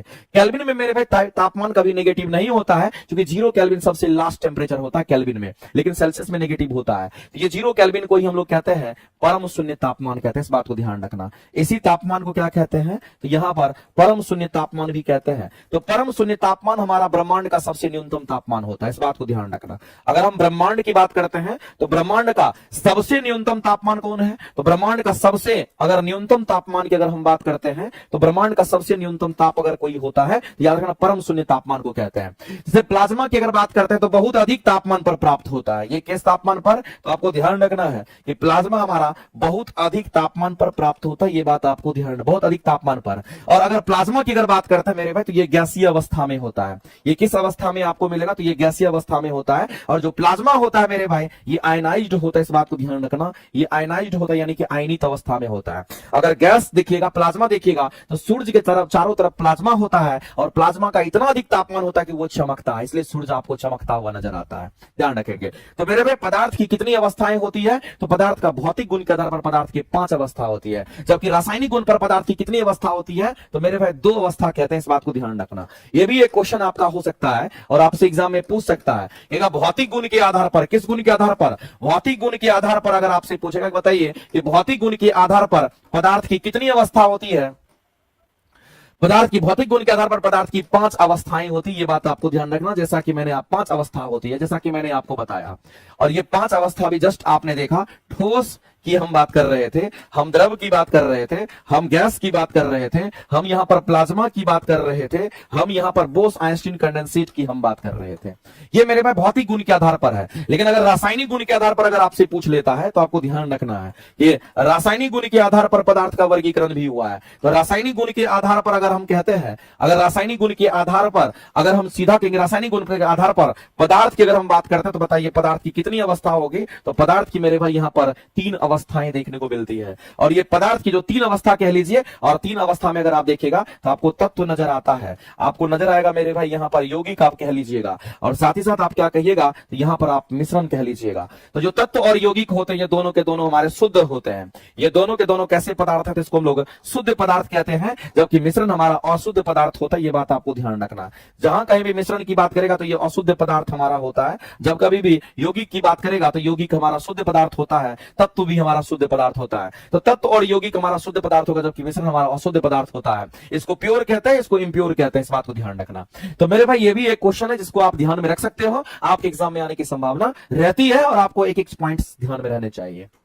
आगे चलते हैं, अगला क्वेश्चन हम लोग देखते हैं। नेक्स्ट क्वेश्चन हमारा कहता है कि ठोस में कणों के बीच जो गति होती है वो कैसी होती है? मेरे भाई ठोस की अगर बात करते हैं तो ठोस के मॉलिक्यूल्स पास पास होते हैं। जब ठोस के मॉलिक्यूल्स पास पास होंगे तो उसमें केवल और केवल मेरे भाई वाइब्रेशन हो पाएगा। केवल क्या होगा? तो उसमें वाइब्रेशन हो पाएगा, क्योंकि उसमें जगह नहीं है कि वो लीनियर मोशन करेगा, उसमें जगह नहीं है कि वो लीनियर करेगा, उसमें जगह नहीं है कि वो वृत्तीय गति करेगा, वो केवल और केवल वाइब्रेट करेगा मेरे भाई। तो अगर हम बात करते हैं ठोस की बात करते हैं, अगर आप ठोस है कोई भी चीज और अगर आप उसको गर्म करते हैं तो ठोस के मॉलिक्यूल्स पास पास होते हैं तो वो केवल वाइब्रेट करेंगे। इसका मतलब उसमें वाइब्रेशनल मोशन होता है, इस बात को ध्यान रखना। उसी को स्नानात्मक हम लोग गति के नाम से जानते हैं, इस बात को ध्यान रखना। तो अगर ठोस में अगर बोलेगा कि कणों के बीच कैसी गति होगी तो केवल वाइब्रेशनल मोशन होता है, केवल वाइब्रेट करेगा, क्योंकि जगह नहीं होता, बहुत कम जगह होता है।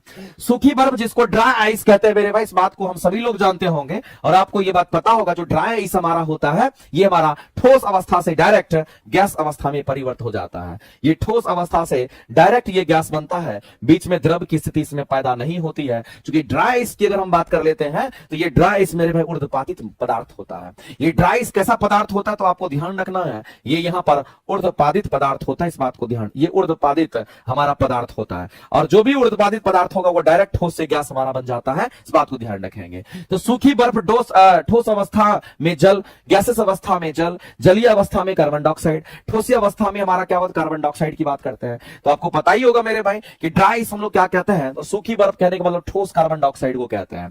ठोस कार्बन डाइऑक्साइड जो हमारा गैस होता है उसी को क्या कहते हैं? उसी को हम लोग ड्राई आइस कहते हैं। और ठोस अवस्था में कार्बन डाइऑक्साइड की अगर बात करेंगे तो वही हमारा ड्राई आइस कहलाता है, इस बात को ध्यान रखना। और ऑप्शन नंबर डी हमारे करेक्ट हो जाएंगे। आगे चलते हैं, अगला क्वेश्चन हम लोग देखते हैं। और नेक्स्ट क्वेश्चन की अगर हम बात कर ले मेरे भाई, तो हमारे सामने में क्वेश्चन क्या कह रहा है उसको समझिए। संभारिक की बात करते हैं। एक बात मैंने आपको बताया था मेरे भाई, आपको ध्यान रखने का आइसोटॉप्स होता है, एक आइसोबार होता है। आपको मैंने बताया था, याद कीजिएगा। अगर कभी भी क्वेश्चन अगर आपसे पूछता है आइसोटॉप्स क्या होता है, इसको हम लोग समस्थानिक कहते हैं।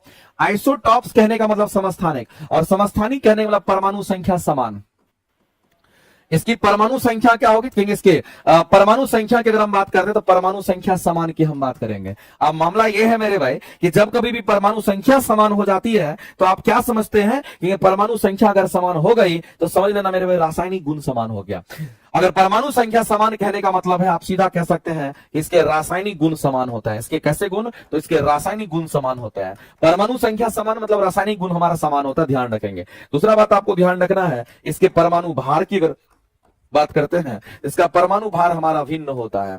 ये परमाणु भार भिन्न भिन्न होता है। अगर परमाणु भार भिन्न भिन्न है तो याद रखना मेरे भाई, याद रखना इस बात को भी, इसके भौतिक गुण भिन्न भिन्न होंगे। इसके भौतिक गुण कैसे होंगे, तो भौतिक गुण इसका भिन्न भिन्न होगा, ये बात याद रखना। तो कई बार रासायनिक और भौतिक गुण पर भी क्वेश्चन को डाल देता है। ये तो आइसोटॉप्स था हमारा। इसी तरीके से हम आइसोबार की बात करते हैं, और आपको ये ध्यान दिलाना चाहते हैं मेरे भाई कि जो आइसोबार होगा इसको हम लोग संभारिक कहते हैं।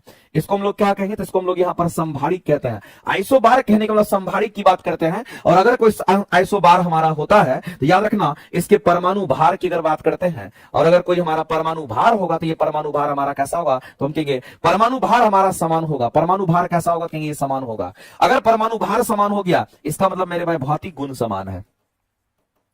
इसका मतलब भौतिक गुण समान है, इस बात को ध्यान रखना, भौतिक गुण समान है। लेकिन इसमें अंतर क्या है, तो इसमें अंतर है कि परमाणु संख्या इसकी अलग होती है, इस बात को ध्यान रखना।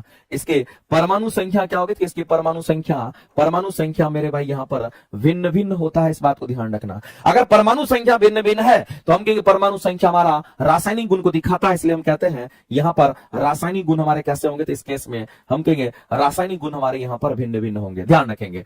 तो मेरे भाई संभारिक में क्या समान होगा, तो संभारिक यहां है परमाणु संख्या, परमाणु भार समान होता है। इसका मतलब है परमाणु भार जहां भी है वो आपके ऑप्शंस करेक्ट होंगे। ऑप्शन नंबर बी आपका राइट होगा। मेरे भाई मेरे इस क्वेश्चन कराने का मतलब हमारा मकसद ये था कि परमाणु भार परमाणु संख्या सब जानते हैं, लेकिन बहुत कम लोगों को याद रखता है कि परमाणु संख्या रासायनिक गुण को बताता है, जबकि परमाणु भार मेरे भाई भौतिक गुण को बताता है। इस बात को ध्यान रखना, ठीक है। इसीलिए हमने इस पर भी क्वेश्चन आपको करा दिया ताकि आप इस चीज को आप जान लीजिए। अगला क्वेश्चन देख लीजिए, कह रहा मेरे भाई बताइए इसमें से कौन सा हमारा तत्व नहीं है। कौन कह रहा है कि कौन तत्व नहीं है वो आपको बताना है। बताइए इससे आसान क्वेश्चन और क्या हो सकता है। कह रहा है कि तत्व कौन सा नहीं होता है। मेरे भाई तत्व हमारा एक समान परमाणु से बना हुआ ही तत्व होता है। तत्व में डिफरेंट परमाणु नहीं होते हैं। तत्व हम उसी को कहते हैं जिसमें एक समान परमाणु होता है, इस बात को ध्यान रखना। अगर कभी भी हम तत्व की बात करते हैं, और तत्व को इंग्लिश में क्या कहते हैं, तो तत्व को इंग्लिश में हम एलिमेंट कहते हैं। और कभी भी एलिमेंट की बात करते हैं इसमें एक समान परमाणु होता है, इस बात को ध्यान रखना। इसमें एक समान परमाणु से, एक समान एटम से, एक समान परमाणु से ये बना होता है, इस बात को ध्यान रखना। ये एक समान परमाणु से बना होता है मेरे भाई। इसका सिंबॉलिक रिप्रेजेंटेशन होता है, जबकि तत्व की अगर बात करते हैं ये शुद्ध पदार्थ के रूप में होता है। ये कैसा पदार्थ होता है, कहेंगे ये हमारा तत्व और यौगिक दोनों शुद्ध पदार्थ होते हैं। इसको हम लोग प्योर सब्सटेंस के नाम से हम लोग जानते हैं। ये हमारा शुद्ध पदार्थ होता है, कई बार एग्जाम में पूछा गया है। तो जितने भी तत्व होंगे वो सभी के सभी शुद्ध पदार्थ होते हैं। अगर हम यौगिक की अगर बात करते हैं तो मेरे भाई एक बात जान लीजिए, यौगिक को हम लोग इंग्लिश में यहां पर कंपाउंड कहते हैं। और अगर कंपाउंड की अगर बात कर लेते हैं, यौगिक की बात कर लेते हैं, तो यौगिक का निर्माण कैसे होता है, तो याद रखना मेरे भाई यौगिक का निर्माण रासायनिक अभिक्रिया से होता है। ये बात आपको ध्यान रखना। यौगिक का निर्माण कैसे होगा, तो रासायनिक अभिक्रिया से यौगिक का निर्माण होता है। ये चीज आपको ध्यान रखना। रासायनिक अभिक्रिया से हम कहेंगे यौगिक का निर्माण होता है। और यौगिक की अगर बात करते हैं मेरे भाई, तो आपको ध्यान रखना दो या दो से अधिक तत्व मिलकर के यौगिक का निर्माण करता है। दो या दो से अधिक तत्व हमारे होंगे, लेकिन दो या दो से अधिक तत्व तो होंगे, लेकिन ये निश्चित अनुपात में होते हैं, इस बात को ध्यान रखना। ये निश्चित अनुपात में हमारा होता है, प्रॉपर रेशियो में हमारा होता है। निश्चित अनुपात में अगर हमारा होगा तो मेरे भाई इसका फॉर्मूला भी होता है। कंपाउंड का याद रखना कि फॉर्मूला होता है, इसका सूत्र होता है। अब यहां पर बोला गया मेरे भाई मार्बल की बात अगर करते हैं तो मार्बल जिसको हम लोग कैल्शियम कार्बोनेट कहते हैं, ये हमारा क्या है, तो कहेंगे यौगिक है। और अगर कोई यौगिक होगा तो उसमें डिफरेंट टाइप्स ऑफ परमाणु मौजूद होंगे। एक कैल्शियम है, दूसरा कार्बन है, तीसरा ऑक्सीजन है। और कहेंगे ये कहीं ना कहीं हमारा यौगिक को दिखाता है। ये तत्व हमारा नहीं है, इसका मतलब यही आंसर हो जाएगा। इसका मतलब ये हमारे कंपाउंड है और ये हमारा एक प्रकार का यौगिक है। और ये अगर हमारा एक प्रकार का यौगिक है तो मेरे भाई यौगिक कैसे बनता है, तो रासायनिक अभिक्रिया से बनता है। यौगिक को अलग कैसे करते हैं, तो रासायनिक अभिक्रिया से भी अलग करते हैं। यौगिक बनता कैसे है, तो दो या दो से अधिक तत्व मिलकर के यौगिक बनता है, लेकिन दो या दो से अधिक तत्वों की अगर हम बात करते हैं, याद रखना वो एक निश्चित अनुपात में होता है, क्योंकि इसका एक हमारा केमिकल फार्मूला भी होता है। लेकिन यहीं पर अगर हम मिश्रण की अगर बात कर लेते हैं, तो हम सभी लोग जानते हैं कि जो मिश्रण हमारा होता है, ये अशुद्ध पदार्थ हमारा हो जाता है। ये कैसा पदार्थ कहेंगे, अशुद्ध पदार्थ होता है, जबकि तत्व और यौगिक हमारे शुद्ध पदार्थ होते हैं। इस बात को ध्यान रखेंगे। ये भी कैसा पदार्थ होगा, तो आपको ध्यान रखना मेरे भाई, ये भी हमारा यहाँ पर शुद्ध पदार्थ के रूप में होता है। इस बात को आप ध्यान रखेंगे। जबकि यौगिक हमारा, मिश्रण हमारा कहेंगे अशुद्ध पदार्थ होता है। लेकिन मिश्रण की अगर बात करते हैं मेरे भाई, तो आपको ध्यान रखना, ये रासायनिक विधि द्वारा हमारा मिश्रण का निर्माण नहीं होता है। इसमें हमारा फिजिकल चेंज होता है, जबकि इसमें हमारा केमिकल चेंज होता है। अगर हम मिश्रण की अगर हम बात कर लेते हैं, तो आपको ध्यान रखना है कि अगर मिश्रण की बात करेंगे, तो मिश्रण हमारा अशुद्ध रूप में हमारा होता है, और मिश्रण में कोई प्रॉपर रेशियो तत्व का हमारा नहीं होता है। ध्यान रखेंगे। तो मेरे भाई ये एक यौगिक था, लेकिन ऑक्सीजन क्या है, तत्व है। ये ऑक्सीजन हमारा तत्व है, इस बात को ध्यान रखेंगे। ये क्या है, कहेंगे तत्व है। जिंक भी क्या है, कहेंगे ये हमारा तत्व होता है। ये दोनों तत्व थे, लेकिन ये हमारा यौगिक है। और बोला गया कौन सा तत्व नहीं है, तो आंसर करेंगे ऑप्शन नंबर ए, तत्व नहीं है। और ऑप्शन नंबर ए हमारा मार्बल, और इसी मार्बल को, कैल्शियम कार्बोनेट को ही मार्बल कहते हैं। इसी को संगमरमर भी कहा जाता है। आप ध्यान रख लीजिएगा, क्वेश्चन कई बार उल्टा पुल्टा करके पूछते रहता है। बताइए मेरे भाई, ये भी क्वेश्चन आपका पूछा गया, इलेक्ट्रॉनिक विन्यास आपसे पूछा गया। 287 हमारा जो होगा वो किस परमाणु का, किस एटम का होगा, आपको बताना है। सर थोड़ा बड़ा बड़ा लिखा कीजिए प्रियंका भास्कर जी, बहुत छोटा छोटा दिखाई दे रहा है। थोड़ा सा अपनी आंख में चश्मा जो है बड़ा वाला लगाइए, ताकि दिख पाए। मेरे भाई हम कोशिश करते हैं ज्यादा से ज्यादा कंटेंट आपके पास पहुंच पाए। अब इतना बड़ा बड़ा कैसे लिख सकते हैं, आप ही बताइए। आप ही आइए ना, बोर्ड पर लिखिएगा, पता चल जाएगा आपको। थोड़ा अपने नेटवर्क को थोड़ा सही कीजिए, छोटा छोटा चीज को आप देख पाएंगे, कहीं दिक्कत नहीं है। ठीक है, चलिए अगला क्वेश्चन बताइए। अगर एक्स परमाणु का इलेक्ट्रॉनिक विन्यास अगर 287 है, तो बताइए कौन सा हमारा एलिमेंट होगा। तो आप सभी लोग मेरे भाई फटाफट कहिएगा। सर 2 8 10 7 17 17 यानी कि 17 गो इलेक्ट्रॉन है। और 17 इलेक्ट्रॉन हमारा किस तत्व में हो सकता है, कहेंगे जिसकी परमाणु संख्या 17 होगी। तो मेरे भाई परमाणु संख्या 17 किसका होगा, क्लोरीन की परमाणु संख्या 17 होती है, जबकि पोटेशियम का 19 होता है, सिलिकॉन का 14 होता है। तो मेरे भाई आंसर करेंगे ऑप्शन नंबर सी। आगे चलते हैं। क्या किसने बताया था कि परमाणु का अधिकांश भाग खाली होता है, जल्दी से बता दीजिए। किसने ये बात बताया था कि परमाणु का अधिकांश भाग क्या होता है, क्योंकि यहां पर खाली होता है। ये बात किसने बोला था, आपको बोलना है मेरे भाई। आपको पता है कि परमाणु की बात करते हैं, अधिकांश भाग खाली है, ये किसने बताया था। तो आप सीधा आंसर क्या करोगे, रदरफोर्ड को जाओगे। किसके पास जाओगे, रदरफोर्ड को। रदरफोर्ड ने क्या किया था मेरे भाई, आपने नाम सुना होगा मेरे भाई, आपने नाम सुना होगा। अगर हम यहां पर रदरफोर्ड एक्सपेरिमेंट की अगर हम बात करते हैं, तो जो रदरफोर्ड हमारा एक्सपेरिमेंट था, रदरफोर्ड एक्सपेरिमेंट की अगर हम बात करते हैं, तो आपको ध्यान रखना मेरे भाई, इसमें सोने की सोने की पतली पन्नी का इस्तेमाल किया गया। सोने की जो पतली पन्नी है उसका इस्तेमाल किया गया था। दूसरी बात, रदरफोर्ड एक्सपेरिमेंट में मेरे पे अल्फा स्कैटरिंग का इस्तेमाल किया था। अल्फा पार्टिकल का इसमें इस्तेमाल किया गया था। किस पार्टिकल का इस्तेमाल किया गया था, तो अल्फा पार्टिकल का। और जो अल्फा पार्टिकल होता है ये पॉजिटिवली चार्ज होता है। ये कैसा होगा तो मेरे भाई ध्यान रखना, ये पॉजिटिवली चार्ज होता है। उन्होंने क्या किया, रदरफोर्ड ने क्या किया, एक एटम लिया और उस एटम में सब कुछ खोजना शुरू कर दिया। तो एटम से क्या किया, इस एटम पर क्या किया उन्होंने, तो यहां से बहुत सारी किरणें को पास कराना शुरू किया। और ये कौन सी किरणें हैं, तो ये वो किरणें हैं मेरे भाई जिसको हमने अल्फा किरण बोला है। और ये बहुत सारी अल्फा किरणें जो है वो सीधे निकल गई। जब बहुत सारी अल्फा किरणें इस एटम से सीधा निकल गया, तो उनको ये लगने लगा कि कहीं ना कहीं एटम खाली तो नहीं है। और बहुत सारी किरणें अगर सीधा बाहर निकल रही है, उसमें कोई डिफ्लेक्शन अगर नहीं आ रहा है, इसका मतलब कहीं ना कहीं एटम खाली तो नहीं है। तो उनको बहुत सारी किरणें जो है वो सीधा का सीधा मेरे भाई यहां पर क्या हुआ, तो निकलता हुआ दिख रहा था, तो खाली स्थान ज्यादा नजर आने लगा। लेकिन मेरे भाई इसके पास अगर एक और अल्फा किरण को दिखाया गया, देखा गया ऐसे डिफ्लेक्शन हो गया, ऐसे भेजा गया ऐसे मुड़ गया, ऐसे भेजा गया ये ऐसे मुड़ गया। और बाद में देखा गया एक और नजदीक अगर भेजा गया, तो देखा गया ये जिस रास्ते से गया उसी रास्ते में रिटर्न हो गया। तब उनको आभास हो गया कि हम भेज रहे थे प्लस, और इसका मतलब है कि प्लस प्लस में रिफ्लेक्शन, सॉरी प्लस प्लस में हमारा रिपल्सन होता है। तो कहीं ना कहीं मेरे भाई जो भी किरणें हम भेजे हैं ये सभी के सभी हमारा अल्फा है, ये सभी के सभी हमारा अल्फा कण है, उसका स्कैटरिंग हमने कराया। तो बहुत सारी अल्फा कण बाहर निकल गए, कुछ अल्फा कण डिफ्लेक्ट कर गया, और कुछ अल्फा कण हमारा, कुछ अल्फा नहीं एक ही अल्फा कण हमारे जैसे गया उसी रास्ते में वापस आ गया। तो मेरे भाई बहुत सारी किरणें यहां से पास कर गई, इसका मतलब खाली जगह ज्यादा देखने को मिला। इसलिए उन्होंने कहा था, रदरफोर्ड ने अपने एक्सपेरिमेंट में बोला था कि परमाणु का अधिकांश भाग खाली होता है। वो किसने बोला था मेरे भाई, रदरफोर्ड ने किया, बताया था। और रदरफोर्ड को क्या मिला था, रदरफोर्ड ने न्यूक्लियस का खोज किया, क्योंकि यही अल्फा स्कैटरिंग कराते कराते उनको पता चल गया कि हम प्लस को भेज रहे हैं, कहीं ना कहीं यहां भी प्लस है, तभी प्लस प्लस को क्या करा, रिपेल कर दिया, हम ऐसे भेजे, सीधा उधर से आया और वापस चला गया, रिपल्सन हमारा हो गया। तो उन्होंने यहां पर न्यूक्लियस का खोज किया। और हम लोग जानते हैं कि एटम के न्यूक्लियस में क्या होता है, तो न्यूट्रॉन और प्रोटॉन मौजूद होता है। न्यूट्रॉन का खोज जेम्स चैडविक ने किया और प्रोटॉन का खोज मेरे भाई किसने किया था, तो हम लोग जानते हैं गोल्डस्टीन ने किया। इलेक्ट्रॉन तो चारों तरफ कक्षा में चक्कर लगाता है, तो इलेक्ट्रॉन का खोज किसने किया था, आपको बताना है फास्ट।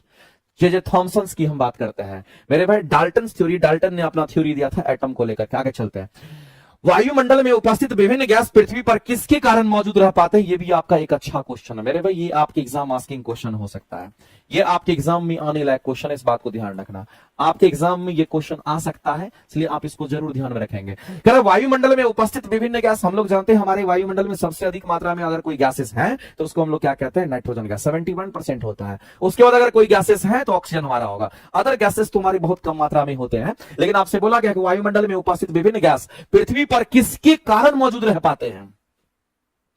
तो मेरे भाई पृथ्वी क्या करेगी, उस छोटे छोटे पार्टिकल पर क्या करती है जो हमारी वायुमंडल में मौजूद है, उस पर ग्रेविटेशनल फोर्स लगाती है, अपनी तरफ खींच करके रखती है, इसलिए वायुमंडल मौजूद है। जहां पर वायुमंडल नहीं है इसका मतलब वहां ग्रेविटेशन काम नहीं करेगा, इस बात को आप ध्यान रखना। तो मेरे भाई आप ही बताइए कि वायुमंडल में उपस्थित विभिन्न गैस पृथ्वी पर किसके कारण हमारा मौजूद रह पाता है, तो पृथ्वी का गुरुत्वाकर्षण बल उसको खींच के रखता है। इसका मतलब कहीं ना कहीं उस पर एक गुरुत्वीय त्वरण काम करता है, जो कि पृथ्वी नीचे की तरफ हमारा खींचती है। इसमें मैग्नेटिक फील्ड की बात नहीं करेंगे हम लोग, यहां पर कहेंगे ग्रेविटेशनल फोर्स की बात करेंगे। तो ऑप्शन नंबर सी के साथ हम लोग जाएंगे, यही करेक्ट हो जाएगा। अगला एक क्वेश्चन आपको दे रखे, गाड़ी खराब है।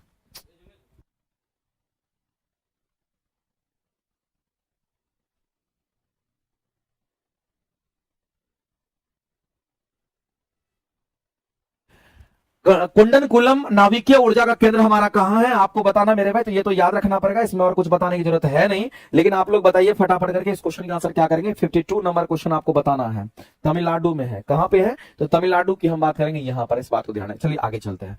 नीला लिटमस पेपर क्षारीय माध्यम में किस रंग में बदल जाता है, तो मेरे भाई क्षारीय माध्यम की अगर बात करता है तो BRB याद करिएगा। इसमें हमारा रेड लिटमस पेपर ये हमारा ब्लू बन जाता है, इसको हम लोग कहते हैं ये हमारा क्षारीय माध्यम है, यानी ये हमारा बेस है, ये हमारा क्षारीय माध्यम है। तो क्षारीय माध्यम में लाल लिटमस पेपर ब्लू बन जाता है। तो मेरे भाई नीला लिटमस पेपर कह रहा है कि क्षारीय माध्यम में हमारा किस रंग में बदल जाएगा, तो मेरे भाई नीला हमारा लाल हमारा नीला होगा, ना कि नीला हमारा लाल होगा। ये तो गलत ही दे रखा है, ये तो गलत ही रखा है। इसका मतलब मेरे भाई लाल रंग में परिवर्तित गलत हो जाएगा, नीला भी नहीं होगा। यानी कि नीला लिटमस पेपर कह रहा है कि क्षारीय माध्यम में, मेरे भाई क्षारीय माध्यम तो ये होता है। अगर नीला लिटमस पेपर की अगर बात करेंगे तो ABR आप पढ़ेंगे, और यहां पर ब्लू लिटमस पेपर हमारा, नीला लिटमस पेपर अगर हमारा लाल होता है तब तो ये अम्लीय माध्यम होना चाहिए। ये कैसा माध्यम होना चाहिए, अम्लीय माध्यम होना चाहिए।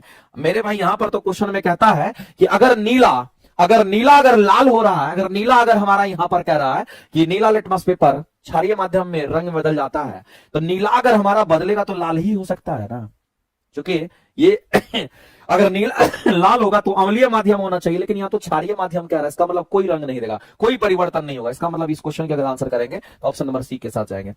ये मैच ही नहीं कर रहा है आपका।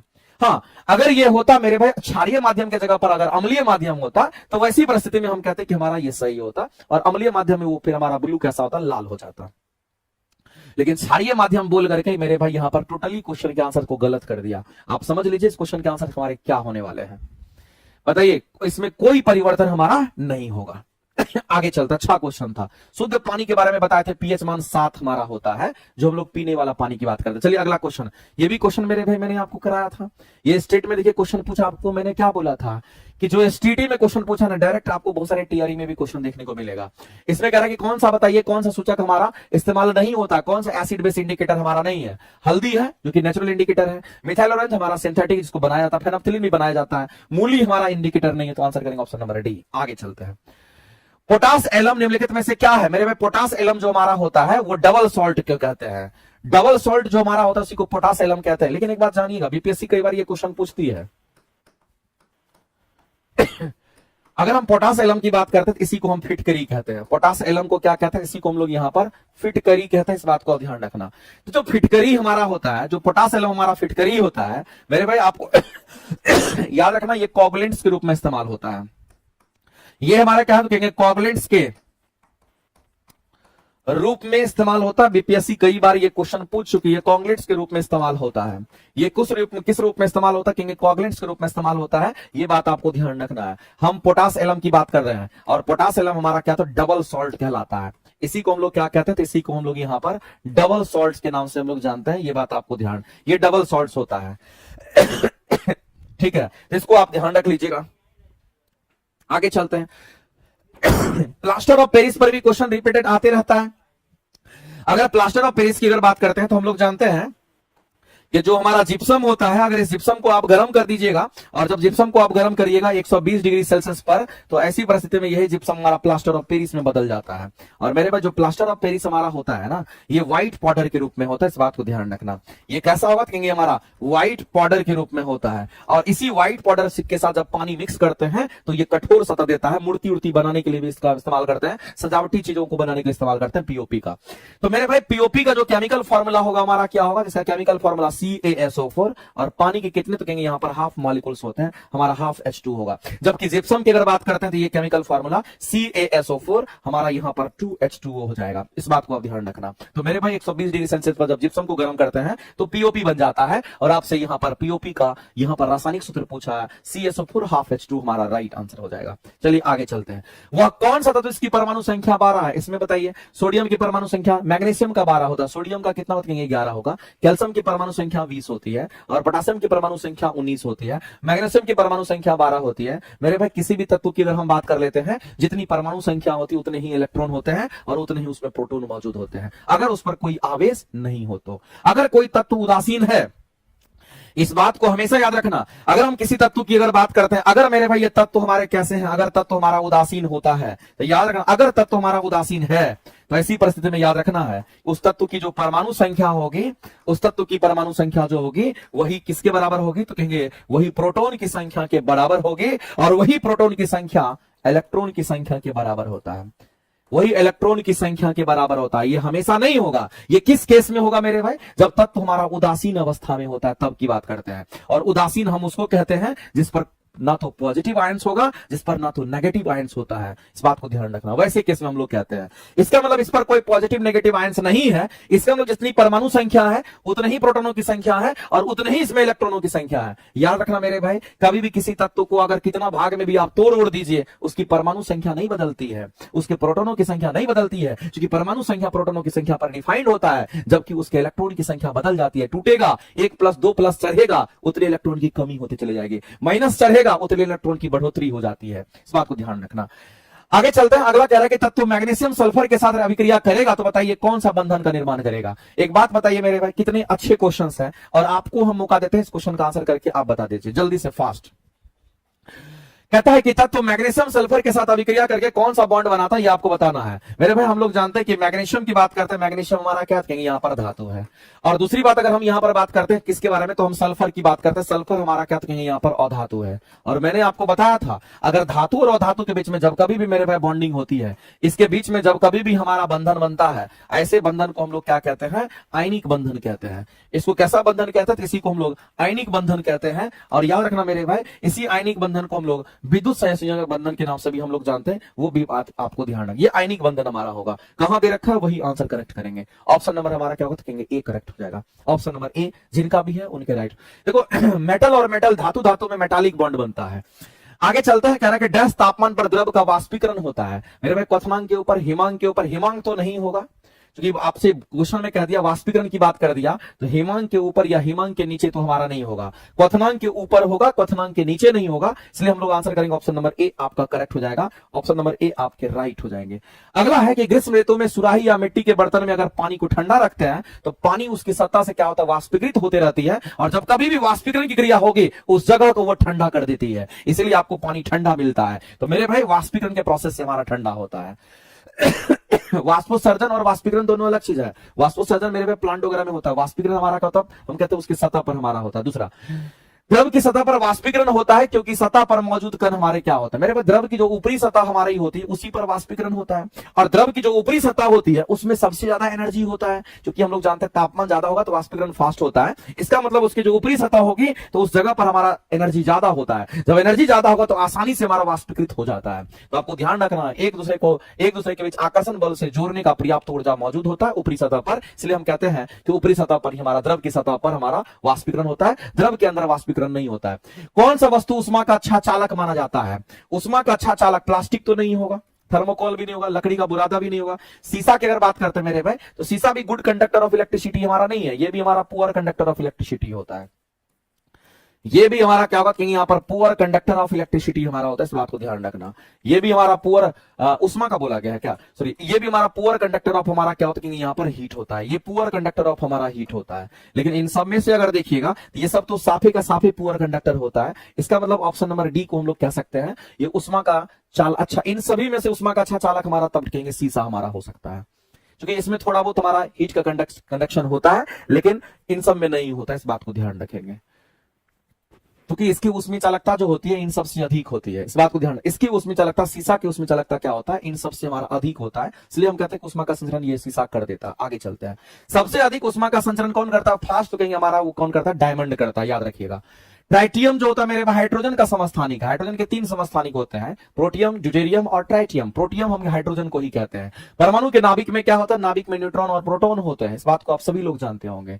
प्रोटॉन का खोज किसने किया था मेरे भाई? गोल्डस्टीन नामक साइंटिस्ट ने किया था, ये बात आप सबको पता होगा। परमाणु विद्युत उदासीन होता है, देखो विद्युत उदासीन का मतलब समझ रहना, इलेक्ट्रिकली न्यूट्रल होता है, यानी कहने का मतलब है कि जितने पॉजिटिव चार्ज होंगे वो उतने ही नेगेटिव चार्ज उस पर होंगे। इसका मतलब मेरे भाई कि परमाणु विद्युत अगर उदासीन, ये विद्युत लिखा हुआ, परमाणु उदासीन नहीं लिखा है, परमाणु विद्युत उदासीन बोला है। इसका मतलब आप कह सकते हैं कि कुल इलेक्ट्रॉन और कुल प्रोटॉन के बराबर होगा, क्योंकि हम लोग जानते हैं कि प्रोटॉन पर पॉजिटिव चार्ज होता है और इलेक्ट्रॉन पर नेगेटिव चार्ज होता है। जब दोनों के आपस में चार्ज बराबर हो जाएंगे तो मेरे भाई वो इलेक्ट्रिकली न्यूट्रल हो जाता है।